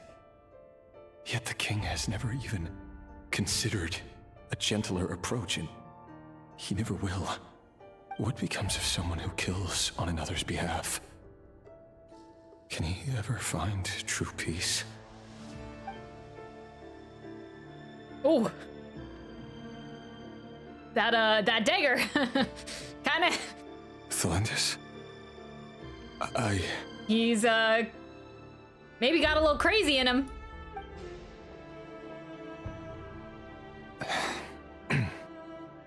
It's nothing. You were right. Fate has never smiled upon nobodies like us. But by the same token, it's unlikely to bear a grudge against us either. There's no reason we can't keep living happily together, cherishing the simple joys of each day as they come. See? You just need to stay positive, Rerir. I can feel your warmth, your breath.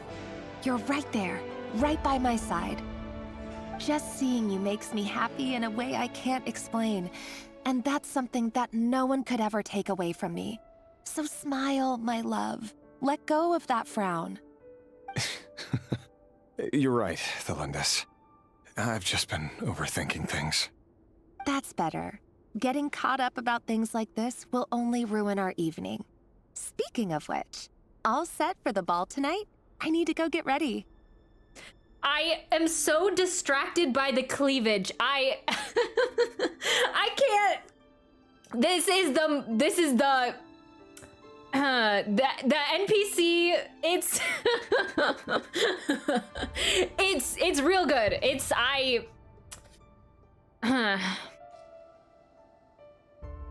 You go ahead.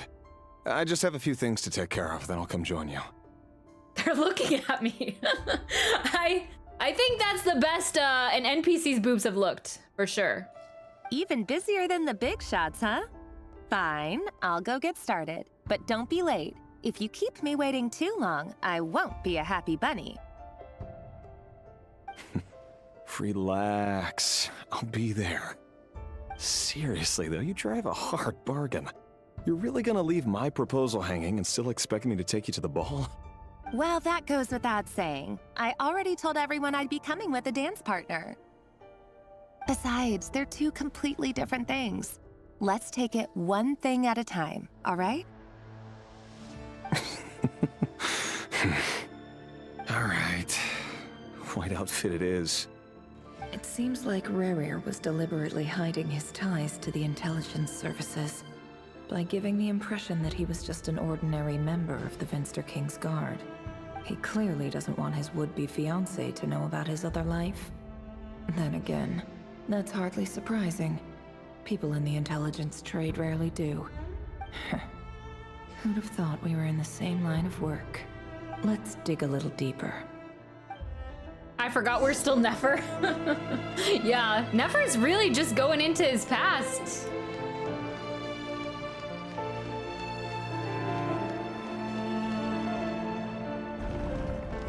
Ooh, we get to continue further. Genshin Quest cooking, yeah. It's been really good.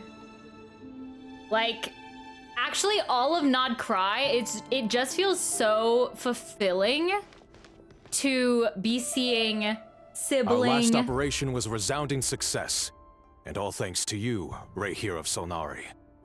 In total, we apprehended 32 dregs of the Crimson Moon, and 67 accomplices. What was I gonna say? Just like, yeah, sibling stuff, sinner stuff, KHAENRI'AH stuff, action-packed, like, interesting moments. It just feels really fulfilling. After all these years since the dynasty's fall, so many of them still linger on. Indeed, it cannot be denied. Yet it was destiny that the Crimson Moon should be overcome by the eclipse, and that His Majesty, the all-seeing Vinster King, now guides our nation on the path to prosperity. KHAENRI'AH has no further need for a dead moon. But alas, there will always be those who refuse to see the truth, choosing instead to romanticize the past. So yeah, maybe this is the shadow of the iridescent moon, that there's like, these are the people who believe in it? That's not entirely true. Much about the Crimson Moon era was worthy of remembrance, and that's exactly why they keep trying to see it restored. Many of its secrets remain unsolved to this day. As it happens, that's precisely the field of study my partner is devoted to. You still haven't told her what you really do for a living. Where would I even start? How do you tell someone that you're one of the king's hand-picked executioners? That your hands are steeped in blood? You didn't choose this life, any more than I did. Orphans like us don't get a say. But I'll sure as heck be the one to pay for it. Speaking of which, we need to be more rigorous in the way we identify direct descendants of the Crimson Moon. Someone, it seems, has strong opinions about my future plans. Most likely my marriage in particular. I have a feeling that we may soon become targets of the Crimson Moon's retribution. Your concerns are not unfounded. They've taken out many of our colleagues these past few years, and for that very reason. These are no helpless lambs we're leading to the slaughter. They're wolves in sheep's clothing. Take care, RERIR of Solnari. I look forward to toasting you at your wedding. Thanks, Thorkel. You look after yourself, too.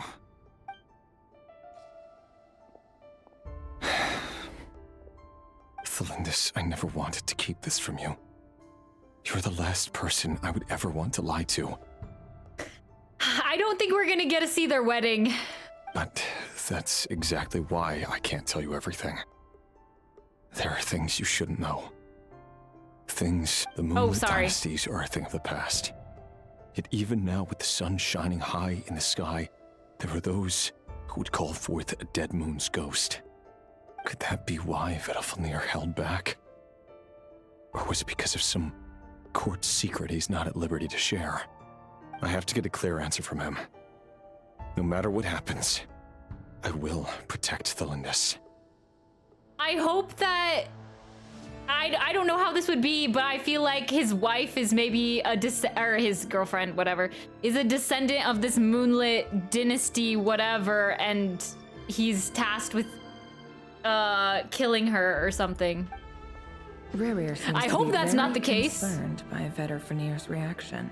Vedalfnir and Dainsleif, the Visionary and Twilight Sword. So that's what they were really like.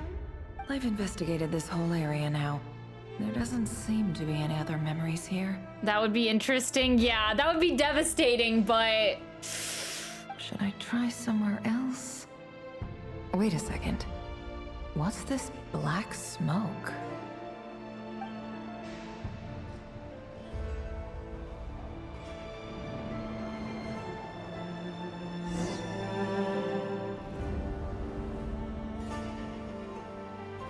So, he's late after all. Just you wait, RERIR. You're in for it. Big time. Are you waiting for someone, ma'am? Could I tempt you into buying some flowers? No, don't trust him! Never trust the kids! Oh, sure. Pick me out a pretty bunch if you would. Thank you. But I'm afraid none of them are as pretty as you. I can't see his face. I know he's so sus. For someone so young, you sure have a way with words, don't you? I'm only telling the truth. Look me in the eyes. You'll see I'm not lying. No! Run away! He's getting revenge! May we have a word in private? Who are you? And what do you want? It doesn't matter who I am. Too many of our kind have fallen lately, so I decided to take the risk of reaching out. Not long ago, the Ray here of Solnari led an assault on one of our strongholds. We suffered many casualties, and many who came to our aid lost their lives as well. Ooh. Sorry, I don't know why you're telling me this. And I don't want to get involved. Wait, hear me out. This time we finally got a clear look at his face and learned his true identity. His name is RERIR, and he claims to be one of the King's guards. What did you say? A cruel irony, isn't it? The man you're set to marry leads a double life as a brutal executioner. But surely, you must have caught a whiff of the blood on his hands. Why are you telling me all of this now? Simple.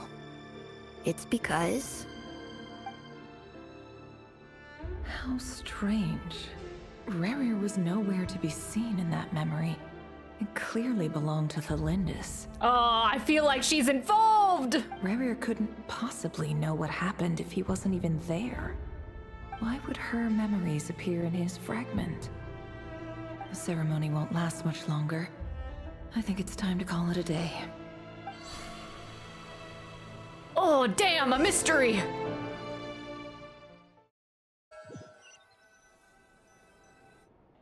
Oh. But these Crimson Moon bloodline, I think if you really dig into like Arlecchino lore, obviously she's a part of this Crimson Moon bloodline somehow. But I'm not quite sure what that is and why the Khaenri'ah, why the I was gonna say bishop, the Vinster king is killing them. The Moonlit dynasties, all of these words. That we'll just have to figure out as we go. But I think there is more information in the books if you read the books in Genshin. There's maybe more information on this Crimson Moon bloodline, but I haven't gone into it before. So it's cool that we're seeing it in the main story develop. Things that have already been in the game with Arlecchino, but are now just being evolved. So that was your doing? Did you just pull us inside RERIR'S fragment to spy directly on his memories? Any more questions, and I'll have to start charging. I had no idea you could do that, boss! Seriously, that was amazing! We're not worthy. We're not worthy! We're not worthy! I gotta admit, though, I'm itching to see what happens next. Feels like we barely scratched the surface. I'm just as curious as you are. But the ceremony only allows for limited time inside. That's all we can see for now. Damn. Luckily, we managed to learn quite a lot. Yeah, that was really cool. So far, so good. I just hope the others are doing okay too. Especially the group with the Traveler. Their mission is a risky one. Let's hope it's all going smoothly. If you're worried about them, go see how they're doing. If I know boss, she's gonna need some time to write up all the details and make sure it's all coherent. I'll stay behind to lend a hand, but feel free to head back and meet up with the others.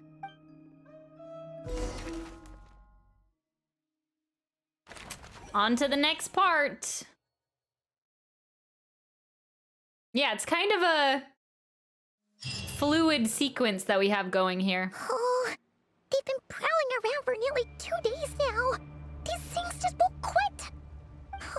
They might not have seen us yet, but them constantly sweeping the area, our way out is completely blocked. We'll just have to sneak past, nice and quiet. Oh, that's never gonna work.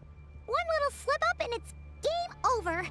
If they spot us, they'll run straight back to RERIR. And once he knows we're here, it won't be long before he's breathing down our necks again. Be that as it may, we still have to try. Oh, guess you're right. All right, time to zip it. Time to zip it, Paimon.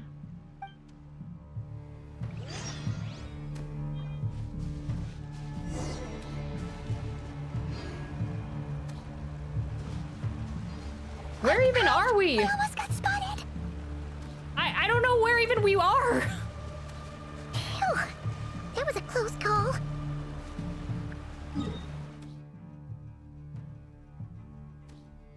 Huh. Fascinating.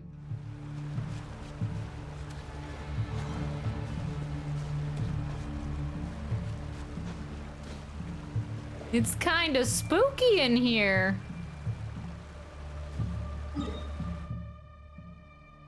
Oh, yeah. We are. Watch out, he's coming this way. Okay, Paimon,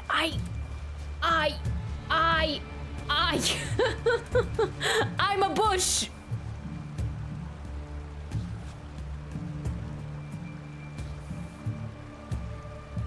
I'm a bush. I don't know what you want me to do.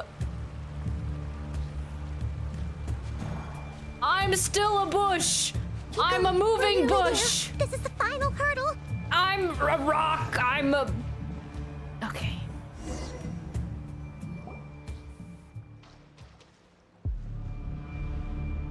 Oh, there's no end to these things. We can't keep going like this. Surely there must be another way.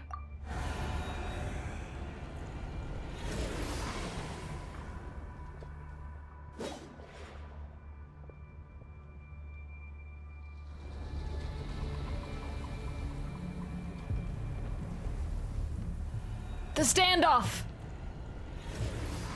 No, they're alerting him! Fire. Is our... I was gonna say, our other queen, like, we have, like, maybe 18 queens in this game, but is our Fire? Harbinger queen here to the rescue? Wait, what's that smell? Oh no, there's a fire!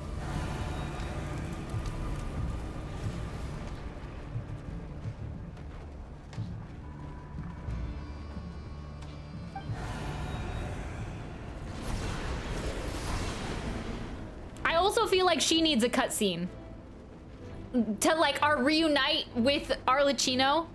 The Wild Hunt, that was quick. Yes, boss form, honey!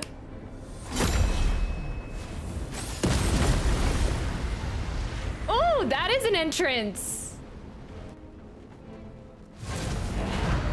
Zandrone was right. You look weak, Columbina. Oh, yes. Okay, yeah, that's how you make an entrance.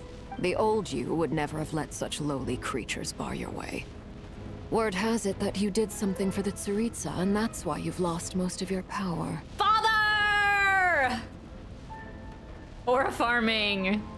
Freedom comes at a heavy price, doesn't it? It's Arlecchino! You came! Hello again, Columbina. And greetings, guests of the House of the Hearth. It's been a while, Arlecchino.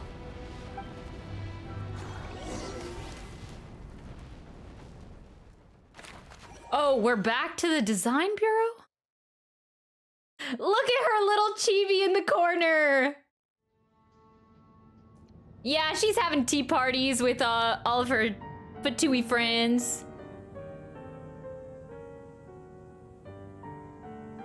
Stupid right here of stupid Solnari. Whatever. I've got all the data I need. Next time we meet, you're finished. He sure doesn't pull his punches. No! Polonia! Yeah. Ah!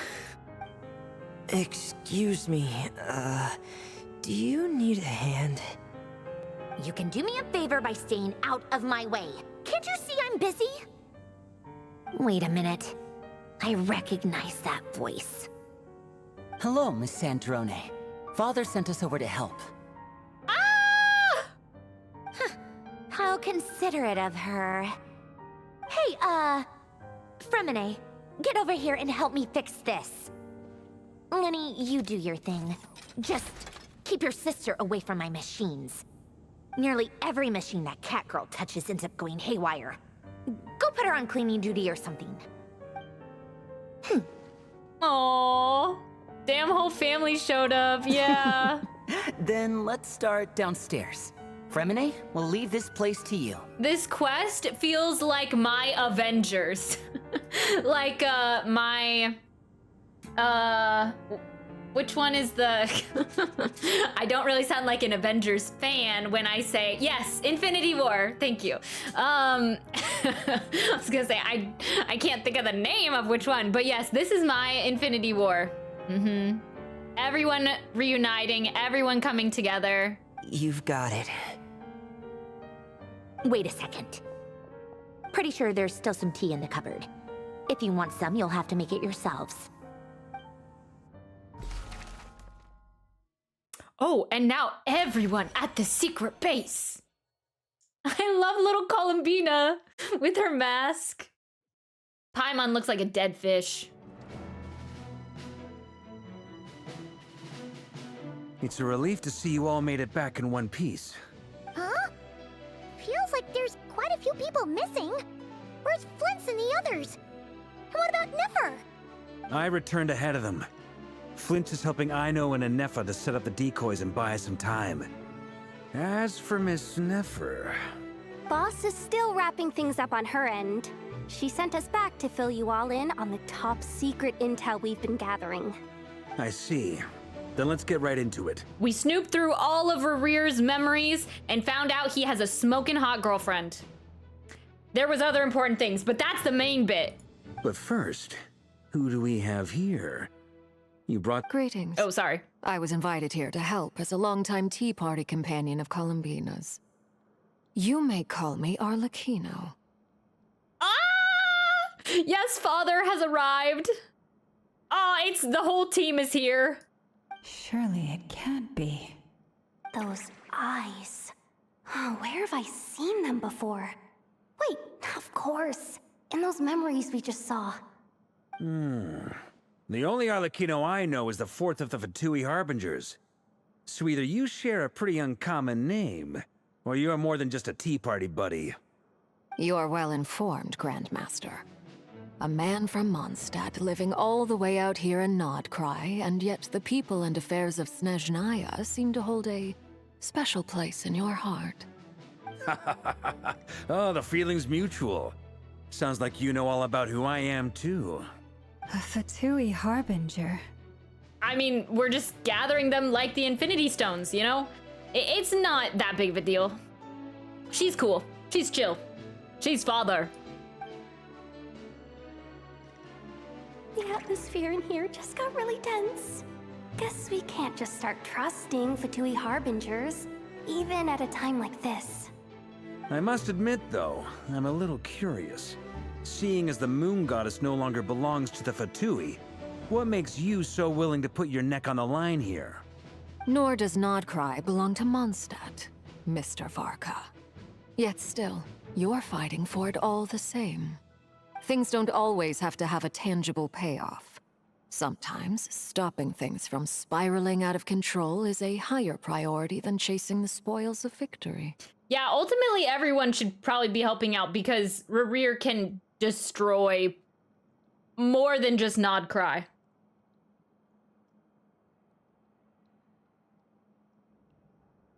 Of course, I can't say there's nothing in it for me at all. But that's between Columbina and myself.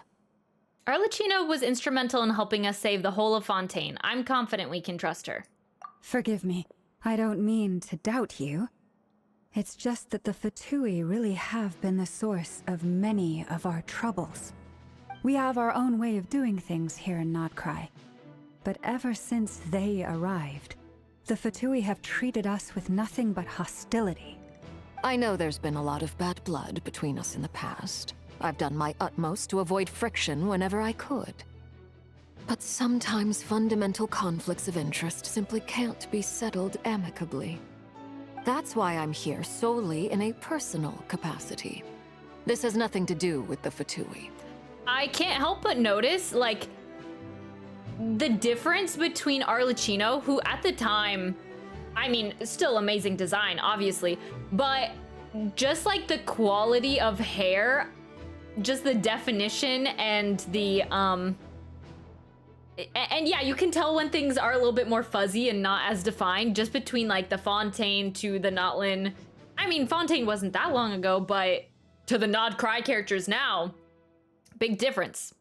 As a gesture of good faith, I'll be frank. I can help Columbina track down the iridescent moon's marrow, which will help her restore more of her power. Anyway, what else is on the agenda? Let's begin. She says she'll be frank, then completely skips over the details. Looks like she doesn't want to give away too many secrets after all. But she clearly wants to change the subject. It'd be awkward if I tried to bring it up again now. I guess we'll just have to go along with it. She's the fourth of the Fatui Harbingers after all. One look and you can tell she's not someone you'd want to mess with. Yeah, she can tell Yehoda's having an internal monologue.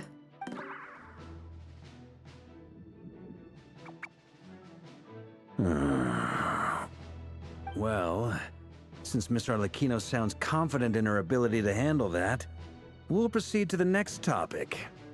Yehoda, time to share that top secret intel. All right, listen up everyone. First, we now know that RERIR was originally a Khaenri'ahn secret agent whose primary mission was to hunt down and assassinate the so-called Dregs of the Crimson Moon. The Dregs of the Crimson Moon? Mm-hmm. In the memories, there was a lot of talk about the Crimson Moon and Eclipse, and a whole bunch of other stuff from the time of Khaenri'ah. To my knowledge, those were the names of two different Khaenri'ahn dynasties. Long, long ago, it is said that the people of Khaenri'ah worshipped the Crimson Moon, drawing a mysterious power from its reflection. That's fascinating though, but why are their eyes different? I'm sure they'll explain, but... But one day, a coup saw the Crimson Moon eclipsed, hence the name of the new dynasty that replaced it, and how it became the new emblem of Khaenri'ah.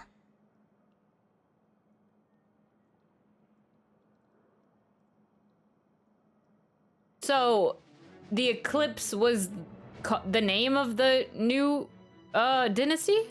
Still, long after the Crimson Moon dynasty had fallen, the last ruler of the Eclipse dynasty, the Vinster King, still coveted the secrets it left behind. So, he sent the RERIR of Solnari to secretly hunt down the Crimson Moon's few remaining followers. In those days, RERIR showed no signs of madness. In fact, he was as normal as any other person. Oh, and he had a fiancé, or at least a would-be fiancé, called Tholindis. Tholindis. What's the matter? Just after RERIR regained his body, he called out that name. Verfnir, Vreindaughter, Tholindis. We're gonna have to figure out what went down. Interesting. Anything else? What about this would-be fiancé of his? Do we know anything about her? Well, she was a researcher at the Universitas Magistrorum, but it felt like she was hiding some kind of secret. Oh, and one more thing. For some reason, RERIR'S fragment also contains some of Thelindis' memories, though only a very small portion. Well, no shortage of potential leads, I'll give you that. In any case, it sounds like we can conclude that while Thelindis was still around, RERIR appeared to be lucid and quite normal. Thelindis, it seems, must have been the one thing in this world that he couldn't let go of. Tell me though, were these pure-blood Conrians we're talking about here? Why do you need to know that? Hold on. If she was a pure-blood Conrian... The curse of immortality, she might still be alive. Oh yeah! Just like how it was with the captain! That's very rare, though. Most of the pure-blooded Conrians... chose to become, you know, part of the Abyss Order. I think I said earlier that she had maybe turned into a hilly churl, but I think that maybe her being a part of the Abyss Order, if she was still alive, would be better, because then it's like, oh yeah, just match him up again. Then RERIR becomes lucid again, and he's like, oh cool, I maybe don't want to destroy the world. If we could somehow find her, do you think there's any chance RERIR might regain some of his sanity? It's possible, but it would take a miracle. We can't pin all our hopes on that. That merchant who never knows, Dori Sangama Bay. Maybe we could hire her to look into it. Sure. All right then. Let's keep working in our separate teams. Traveler, Paimon, Kutar, and Miss Arlecchino will go look for the iridescent moon's marrow.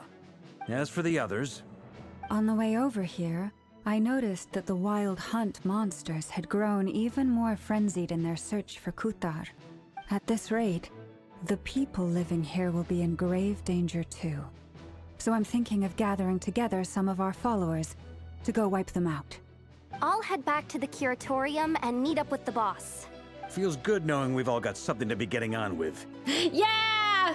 Given that the Wild Hunt has been a lot more active lately, the Lightkeepers have likely begun their own operations too. If that is the case, someone will need to pass the news on to Flint's. I'll hold the fort for now, then discuss our next move with Flint's, Aino, and Anefa when they get back. All right then.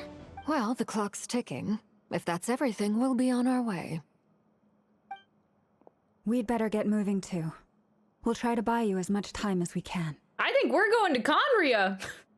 That's the only place that I can imagine the iridescent moon's marrow to be. Because I think it's the same thing as the Crimson Moon based off of what we've learned, but maybe Arlecchino will tell us more. Relax, just do your thing. I decided to call in some backup since things are getting so hairy. Our reinforcements should be here any minute now. From Mondstadt? Stay safe, everyone. Dismissed.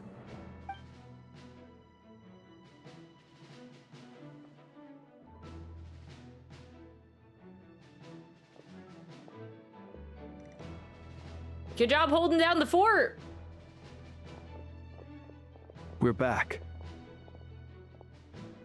Did we get here a little early? Or a little late? A tad late. The others have already set off. To summarize, our resident moon goddess has found us a new ally, and Boss Nefer has uncovered some promising info. Everything going smoothly on your end? Not great. I don't know how long we can stall them for. The decoys are getting taken out way faster than we imagined. I'm gonna make some more later, but I need a timeout first. I'm so tired right now. Oh, right! Anefa, could you fill in Uncle Varka on what we just discussed with Flint's? Sure.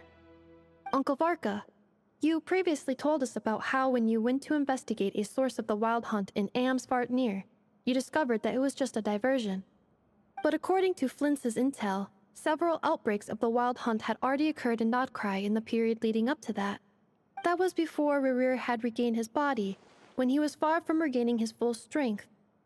In other words, in theory at least, he still lacked the means to act in two places at once. So, he has someone helping him?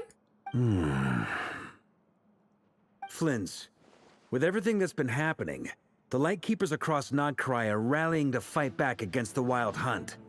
They're gonna need your help.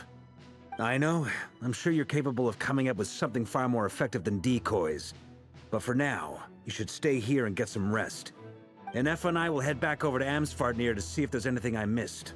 I want to go too. Actually, I'd rather go to Khaenri'ah, but I think that's an area we haven't seen yet. I told you Uncle Varka would say that, didn't I? A deal is a deal. Not a word about my snack intake for the next week. Database updated. Reliability of Aino's predictions increased. What does that mean? They were betting on how you'd respond after hearing their intel. It's the obvious choice, isn't it? That's hardly worth betting on. Man, Flynn sounds exhausted. I mean, I guess Aino and Effa are a little much to take care of. We already decided that Ineffa should go investigate the situation over at Amsfartnir on her own. You might as well stay here and keep watch. But I think maybe that's how he always sounds, and I just haven't heard his voice in a while. Someone needs to hang back and oversee our strategy meetings. And besides, you still haven't fully recovered from ambushing RERIR. So I've ended up with the easiest assignment. Well, I appreciate it, everyone. See you when you get back. I thought it would show maybe more of Nod-Krai, but it doesn't.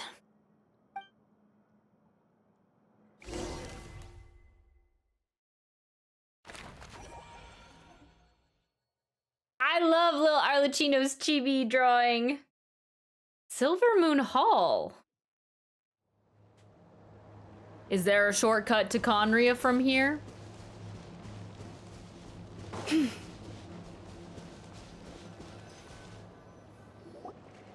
Here, this will serve as a good spot to cross over. Arlecchino, hold up a second.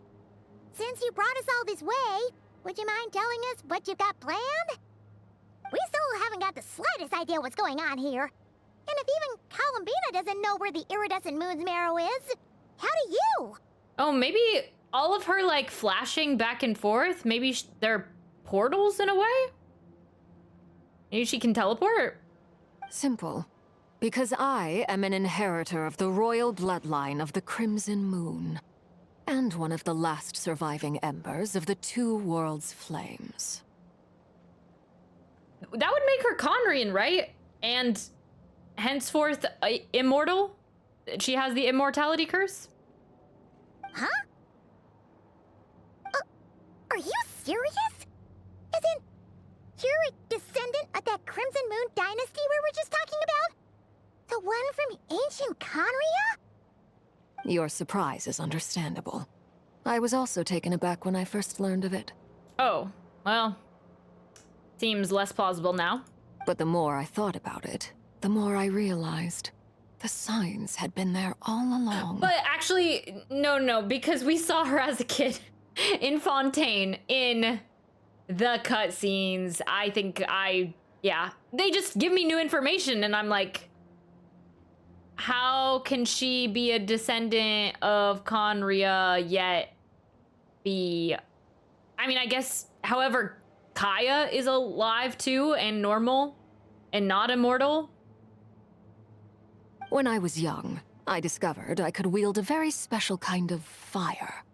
It coursed like blood through my veins and smoldered away inside my nerves. What's more, whenever I experienced strong bursts of emotion or drew too deeply on this power, it was like some kind of presence within the fire would begin to gnaw away at me, consuming me from the inside out. Your hands. Exactly. That is why my hands are like this, too. At first, I saw it only as a curse, but once I became a harbinger, the jester apprised me of the truth. So they're not gloves! Fascinating. I mean, she does have nails on top of them. I just always thought that they were kind of like the little nailed gloves, like you put nails on top of them, just to look really extra. Together with my own investigations over the past few years, there are several things that I have gradually come to understand. For instance, Take the so-called Crimson Moon. In truth, it is nothing more than the shattered remnants of the iridescent moon, fused with the abyss to prolong its lifespan. Yes, that makes sense. Since this blood flame was bestowed upon me by the Crimson Moon, it is a fusion of the iridescent moon's former power and the corruption of the abyss. Okay. And that everyone from that dynasty had that? You all understand the nature of the abyss well enough. I draw upon its power, and in return, it hungers for my soul. This strange blackness is the mark of corruption it has left behind. If I recall correctly, you once told me that if the corruption ever made it to your heart, you'd become a completely different person. Oh. So it's possibly the same thing with RERIR. But the corruption has made its way to his heart. But something would have had to happen. Hence, the detail about him falling into the iridescent moon. But I still don't know why Arlecchino exists. Slash why she's, like, has a normal lifespan. But anyway, okay, we're getting somewhere. Yes. And that's the reason I'm always careful not to push my power too far. It's essentially a never-ending tug-of-war. So it's different than the fire that she has as her vision. Does she have a delusion? Or no? Maybe, I can't remember, her boss fight is just like her pyro vision and then her abyssal flames. / Crimson Moon flames. Oh, sounds intense. Anyway, the rest of my story can wait. Is there anything else about the Crimson Moon or the iridescent moon that you're unclear about? I mean, still pretty much everything. Paimon has a question.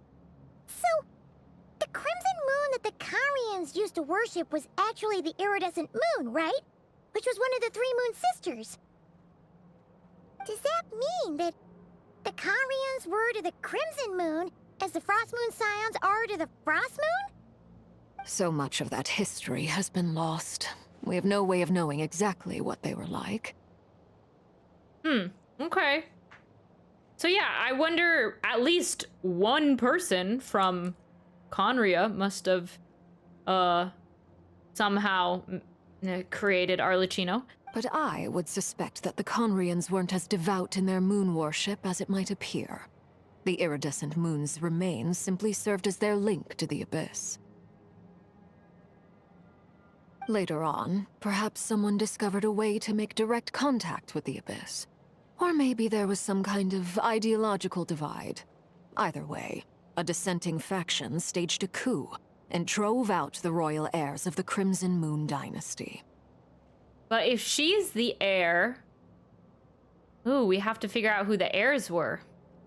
Still, even with the dark sun looming high overhead, the Crimson Moon's glow never truly faded.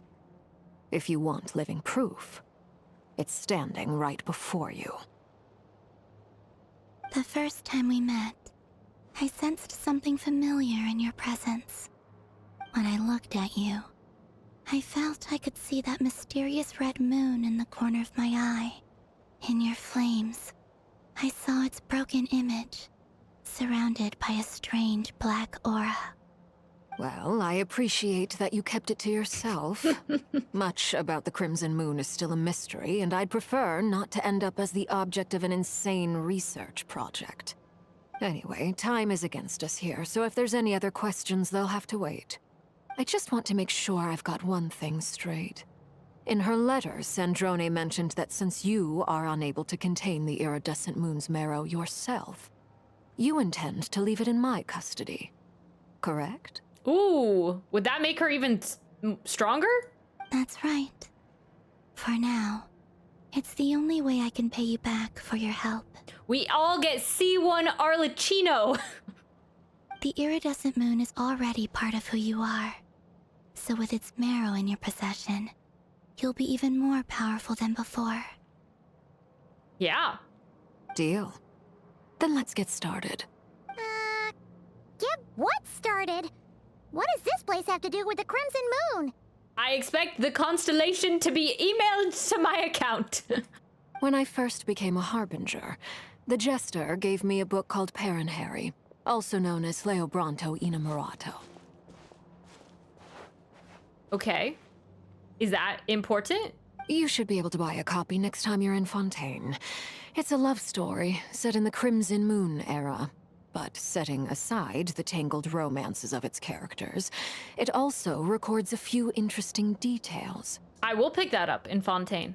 In the Crimson Moon era, or so the story goes, there was an orphanage that received children from beyond the bounds of this world, and subjected them to a peculiar induction ceremony.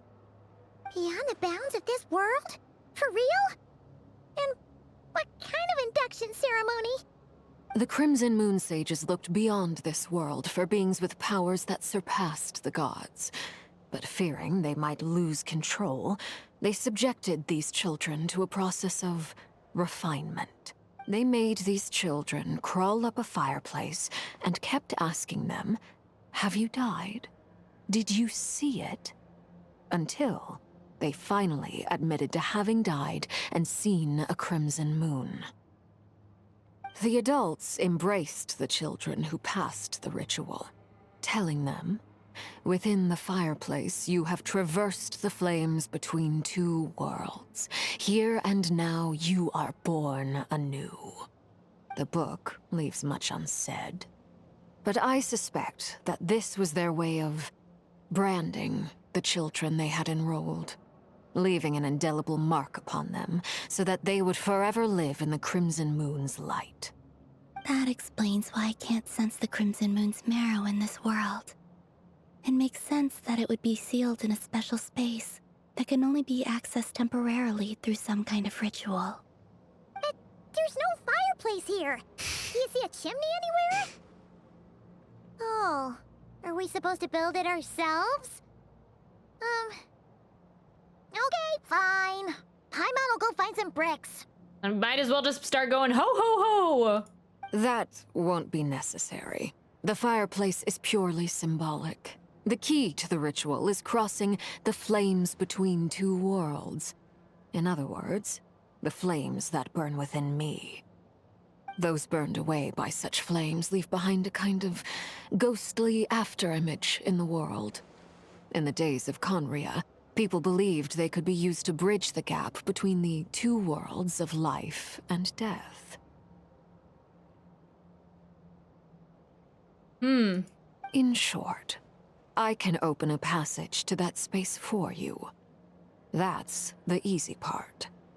The catch is I'll need to stay on this side to keep the passage open, so I won't be able to come with you. Once you're inside, you'll have to find your own way. Oh, geez, and I imagine RERIR also can enter the space. Understood. Don't worry, we've got this. Very well. Then I'll open it up. Traveler, spare me a little more moonlight if you would. I may need it.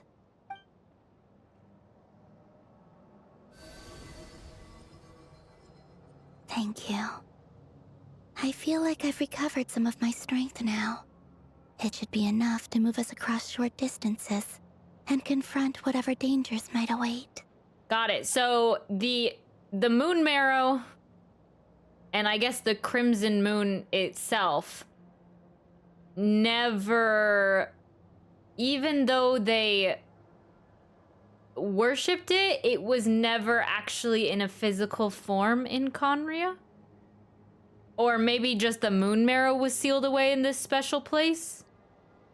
Uncertain.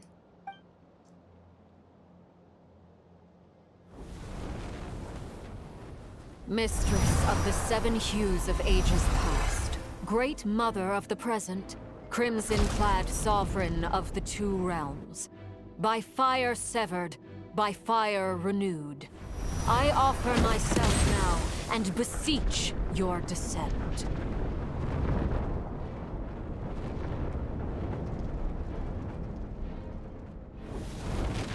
Crimson-clad sovereign of the two realms. I mean, it does seem like there's like a key or like a relation to Renova, but based off what she said, I don't think there's a... Wow, that is quite the entrance. Whoa. I like those stairs. One word of advice as you're crossing over. No matter what voices you hear, do not answer. Got it. I sense a sinister gloom inside, but also the familiar light of the moon. I feel that I am about to meet an old friend who has changed beyond all recognition. All right, let's go. I'm scared. Hold my hand, Arlecchino. I'm scared.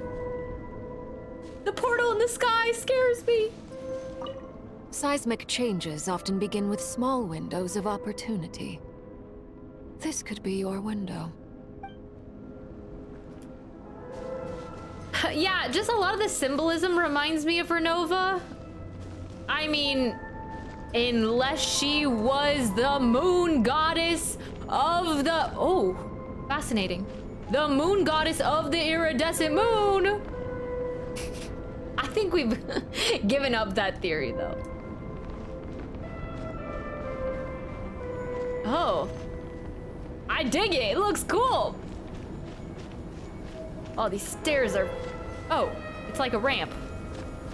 I thought I'd have to pull myself up each one.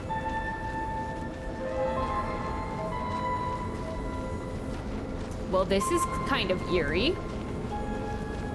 It reminds me of that world quest when we descended those like gold stairs into nothingness. I also thought that was very cool. I like the spooky stairs.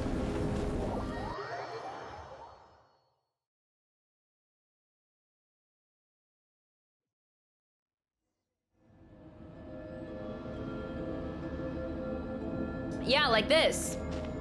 I sense your presence and grant you death and rebirth. Wait, why are you? We're just passing through. You have crossed over from another world, transcended fate itself. I have no right to.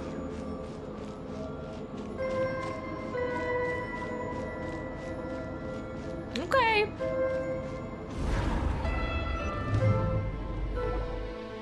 Hey, look up at the sky! A red moon! This must be the spot, right? Is that the abyss? It's practically filled the entire place. What now? It looks kind of different than I thought it would. Looks more pink to me. What a tragic sight. Fragments of your broken body, seized by the abyss, and hung up aloft like mummified remains.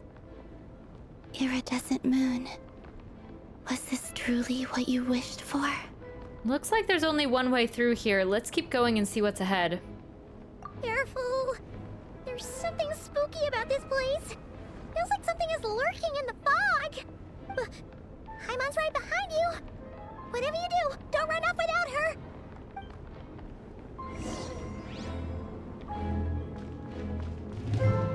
Okay. By the way, Alambina, didn't you tell us that the iridescent moon had shattered into pieces? The moon up there looks pretty whole to Paimon. How is that possible? Well, is it with the abyss's power that it just looks put back together? It's weird. It looks like it's dripping. Maybe RERIR'S been here this whole time and this is...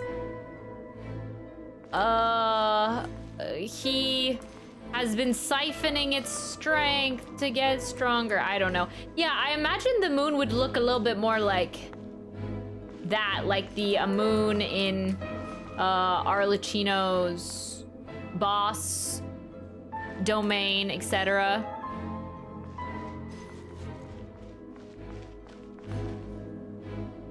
Oh! Just like I thought.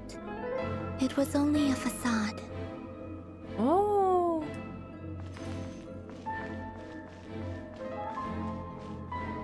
Wow. I like it better looking like this, though. It looks cool. Huh? So the iridescent moon's marrow is up there in the sky.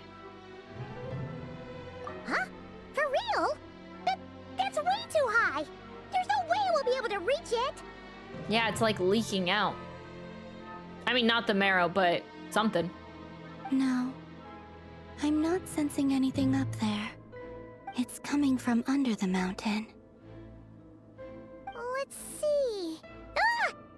There's some kind of weird shadow over the water. Wait, see that?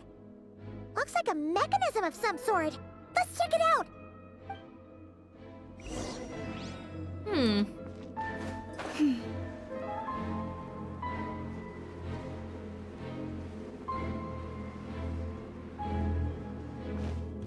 Well, this looks like a boss area if I've ever seen one. Looks like a device from the time of KHAENRI'AH. Maybe people once came here to study the Crimson Moon's domain, and they left this behind. Oh, if we can activate it, we might find some clues. But it's weird, though, that this looks so different. It's just a different color scheme altogether. But then the architecture looks so... By the frost moon of old. Enconomia. Receive my blessing. So I can't figure out, have they just not figured out KHAENRI'AH's design yet? And they just want to sprinkle it in?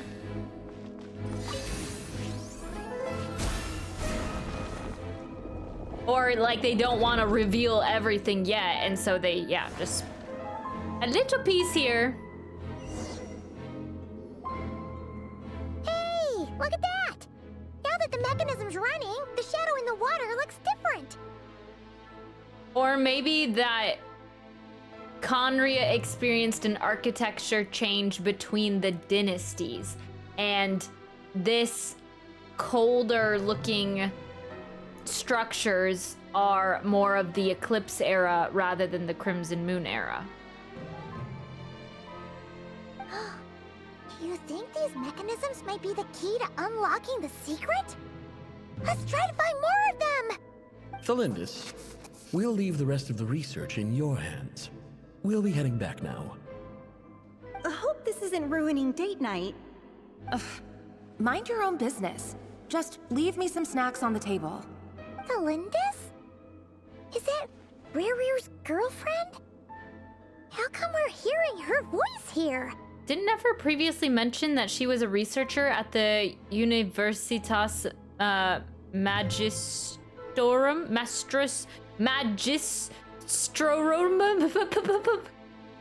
Didn't she mention that she was a researcher? Oh yeah. So, do you think she was studying this strange space all along? So she has quite the connection with the Crimson Moon already. The Abyss has made this space extremely unstable. Maybe that's why some of the things she said and did were preserved here. Like echoes. Or after images. Whenever I see this view, it takes me back to a poem from my childhood. Waning moon, oh lifeless damsel, weeping on the mountain crest. Mourning still in wistful tone, her fragile soul now laid to rest. For me, of all people, to be here investigating the mysteries of the Crimson Moon space. Is it a coincidence? Or something more?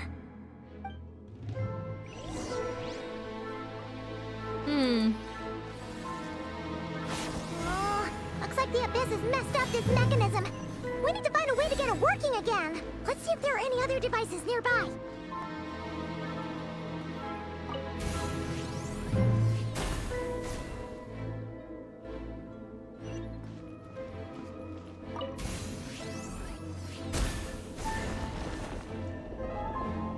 All right, one more.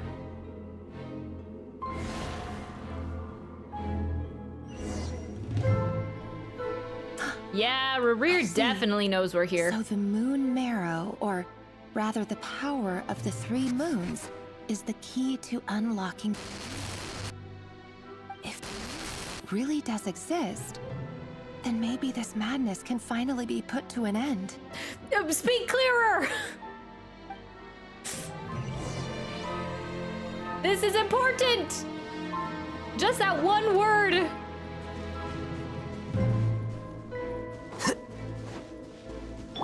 That one word could solve everything. Yeah. Did I leave anything up there? Hope not. Take cover behind the rocks!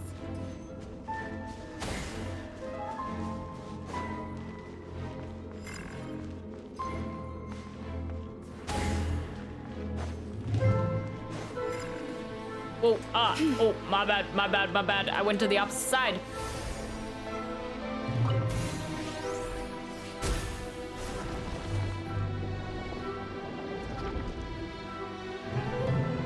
Oh, the moon's shadow. With the Abyss inhibitors in place, I should be able to access the chamber with the moon marrow. Maybe that pool is... There was an altercation here, I don't know. Oh, RERIR'H. With every step you take, you're drifting further from what you truly desire. But you're not the root of the problem. Ever since that outsider set foot in KHAENRI'AH, the Vinster King has sunken deeper into madness. Oh, so maybe she knew all along. If only I could get my hands on that outsider. No, she's coming after our sister!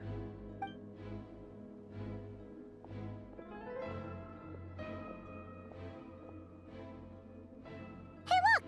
The moon's reflection is back to normal! Elendis' voice mentioned a chamber with the moon marrow.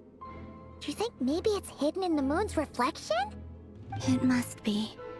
For within it, I sense the fragile aura of a dying soul.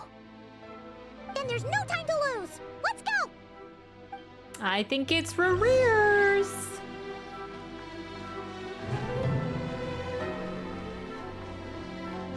Paimon, we can't fish you out of this water. You're gonna have to stay on the beach. Oh, I guess we can just walk on top.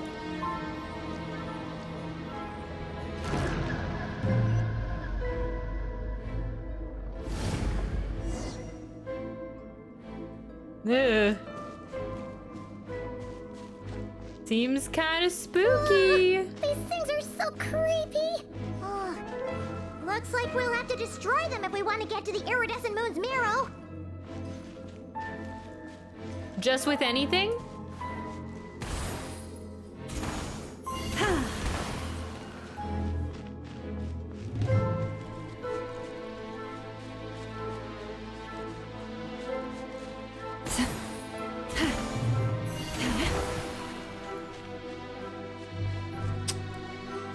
Yeah, that, I mean, doesn't look great. Moon's marrow. Oh, we'll need to destroy these things before we can reach it. Reminds me of the mud in the chasm. Hang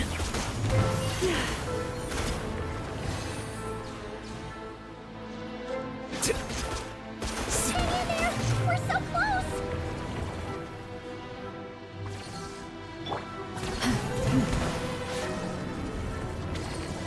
Huzzah! The moon marrow!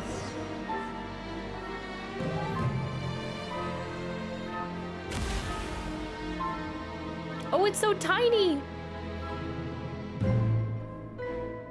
And it looks kind of broken. We finally did it! And infected.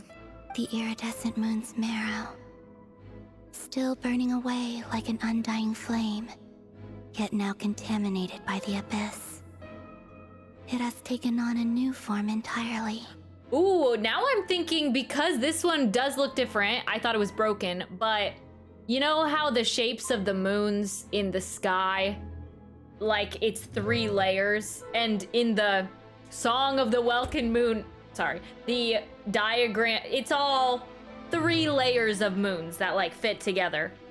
I'm now thinking possibly we are going to somehow gather all of the moon marrows together to combat RERIR somehow. And I don't know what's gonna happen when we do that, but I'm seeing now that this one, even though I'm not quite sure the iridescent, I don't think the iridescent moon actually was shaped like that, but the one that we have is like a little ball, and then if we put it right in the middle there, and then I think there's maybe we'll have a ring as the last one. I'm not quite sure, but that would make sense if we put them all together. If we can purify the abyssal power within, we should be able to obtain its untainted essence. Leave it to me.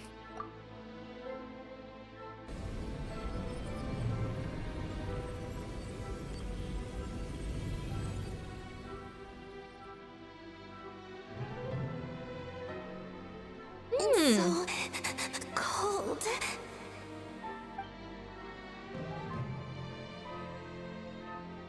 Is it you?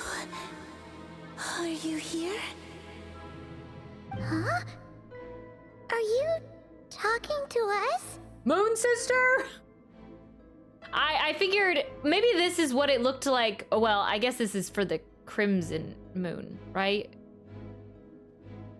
Is this the marrow? This is just the marrow for the iridescent moon? Because yeah, this is what I imagine more the Crimson Moon to look like rather than the pink thing out there. At long last, I can see you once more. Our fates have crossed, and I am finally free. We have to lock in. Is that the voice actor for Renova? Probably not. I'm sorry. I lied to you. Even knowing what was to come, I still couldn't let go of the fear in my heart as death drew near. The moment the moon shattered, my body began to split apart piece by piece. Like I was being cut into pieces by 1,000 blunt blades. My thoughts scattered as the cold crept in, but I could not bear to fade away like that. Tell me, what was it that brought you to us all that time ago? If only I had possessed your courage, then I might have been spared this torment more painful than death. Okay, I've given up on it. It's not Renova. You look so puzzled. That's how I felt too when I first saw you. But trust me when I say that everything happens for a reason. Farewell, Hypo. Stasis?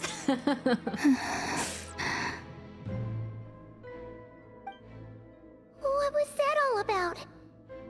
Was that the goddess of the iridescent moon? She has a name! Columbina has a real name! It sounded like she was speaking to a long-lost friend. But none of us have ever met her before, right? Perhaps. She took me for the goddess of the frost moon she once knew. For a fading soul like hers, our auras must be too similar to tell apart. Okay, I buy it. But anyway, we've got the iridescent moon's marrow now. That should help you regain your strength, right? Alright, time to leave this place and meet back up with Arlecchino. Let's go! Is it that easy? That's odd. This place looks different than when we came in. Waning moon, Huh? oh lifeless damsel. Oh.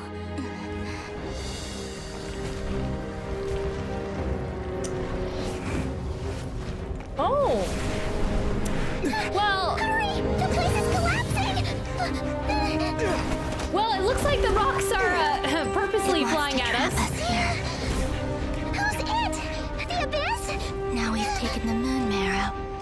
All that's left here is a dark will. It will show us no mercy. Man, she's galloping so fast. So elegantly.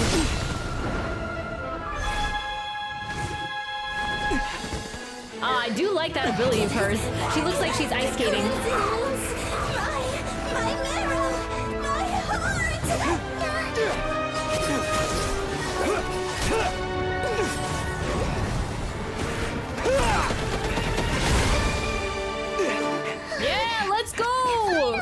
Traveler abilities yet again. Exit's blocked! They're back! Now what do we do? This is where you fall. Witness my rise. Yes! Father! Hey! Thanks, What are you Father! waiting Thanks, for? Daddy!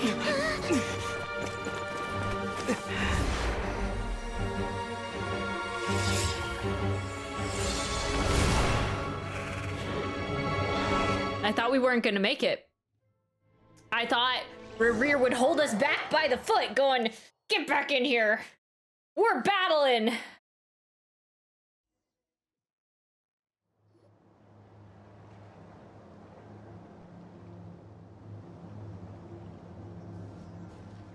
Oh, we made it! Was that you, Arlecchino? Did you save us? Wait, your hands! They're... No, it's spreading! Oh, this? Don't worry. It's a small price to pay. The Abyss wanted to trap you inside, and I defied its will by bringing you out. No wonder it's a little angry. Is there anything I can do in return? If I can purify the abyssal power, then maybe... No. I have paid the price, albeit a small one, and it cannot be undone. My hands have already fused with the Abyss. Purification would simply destroy whatever's left of them. But surely... Oh... We're so sorry, Arlecchino. Paimon can't believe you'd make a sacrifice like this for us. As much as I'd like to call it a favor, the truth is I was simply holding up my end of the deal. Well, Columbina. I mean, she does get the moon marrow, so... Eh. Yes, you did your part. And as promised, I will leave the iridescent moon's marrow in your care. From this day forth, may the two worlds' flames burn ever more brightly. I still don't know why it's red. Because... I guess because it's been in that domain so long, maybe? Something with the Crimson Moon. Because I think the original marrow wouldn't be that color. I'll take that as a blessing. Now, Columbina, give me your hand. Accept this moonlight I offer in return. Oh, by the end, everyone's gonna have a moon marrow and we're all gonna be holding hands in a circle, just singing along together.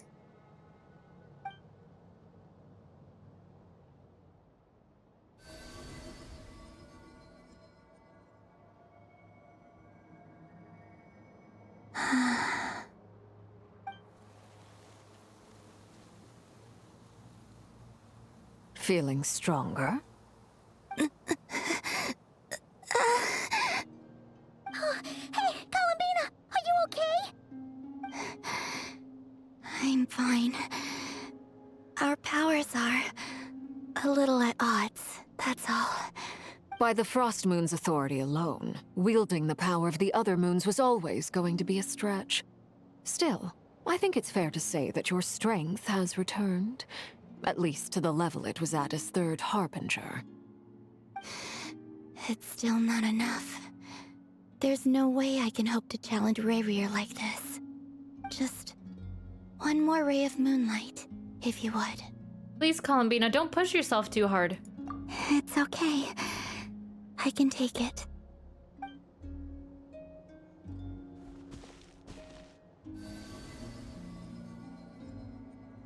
Yeah! That's what I mean!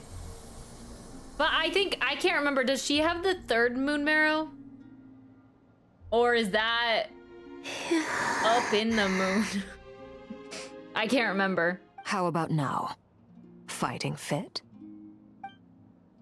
At the very least, I won't have to stay hidden like before. I want to see him gone from Nod-Krai. The RERIR of Solnari and his wild hunt must be sent back where they belong. Well, it's good to have something to aim for. You certainly seem more alive now than you did earlier. When I first met you, you didn't strike me as a ray of moonlight. More like a wisp of fog drifting in from who knows where, ready to scatter at the first sign of a breeze. But now, you're full of vitality. Just like the Frost Moon, once the brightest of them all. May you keep shining, Columbina. This is who you are. Oh, Thank you. I love their mutual respect and appreciation of each other. Look after yourself too, Arlecchino.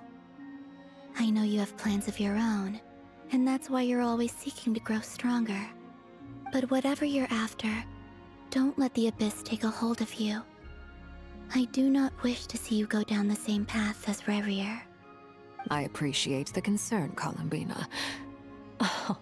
Although perhaps it's time you took a new name. A new name? Kutar, the Moon Maiden, Columbina. They're nothing more than code names. They describe who she is and the roles she's played, but they're not her real name. We often use code names in the House of the Hearth, too. But it's knowing your real name that keeps you grounded. Up till now, you've been living a wandering life, so you've probably never really cared. All I'll say is this. Once you've defeated RERIR, give it some thought. And then she'll become a playable character because she knows who she is. All right, that's it from me. I'll get you back safely first, then go meet up with Sandrone. You're the best! Yeah, she is. Let us know next time you need a hand. We'll be sure to return the favor. I appreciate the gesture. It speaks to your good character. Anyway, let's get going. There are more urgent things to do right now than trade compliments. I hope she stays, though. I want her as backup in case... for our fight against RERIR. Oh...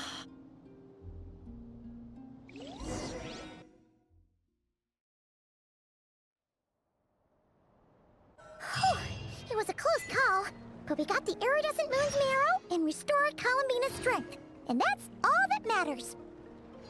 In other words, mission accomplished. Paimon wonders how everyone else is doing. Oh geez, there's Act 4 at the ready. I think we will leave off Act 4 for another day. We're waiting to see the reinforcements that Varka called. What's happening with the iridescent / crimson moon and the moon marrow and RERIR'S past. But it seems like we are gonna figure out all of that soon.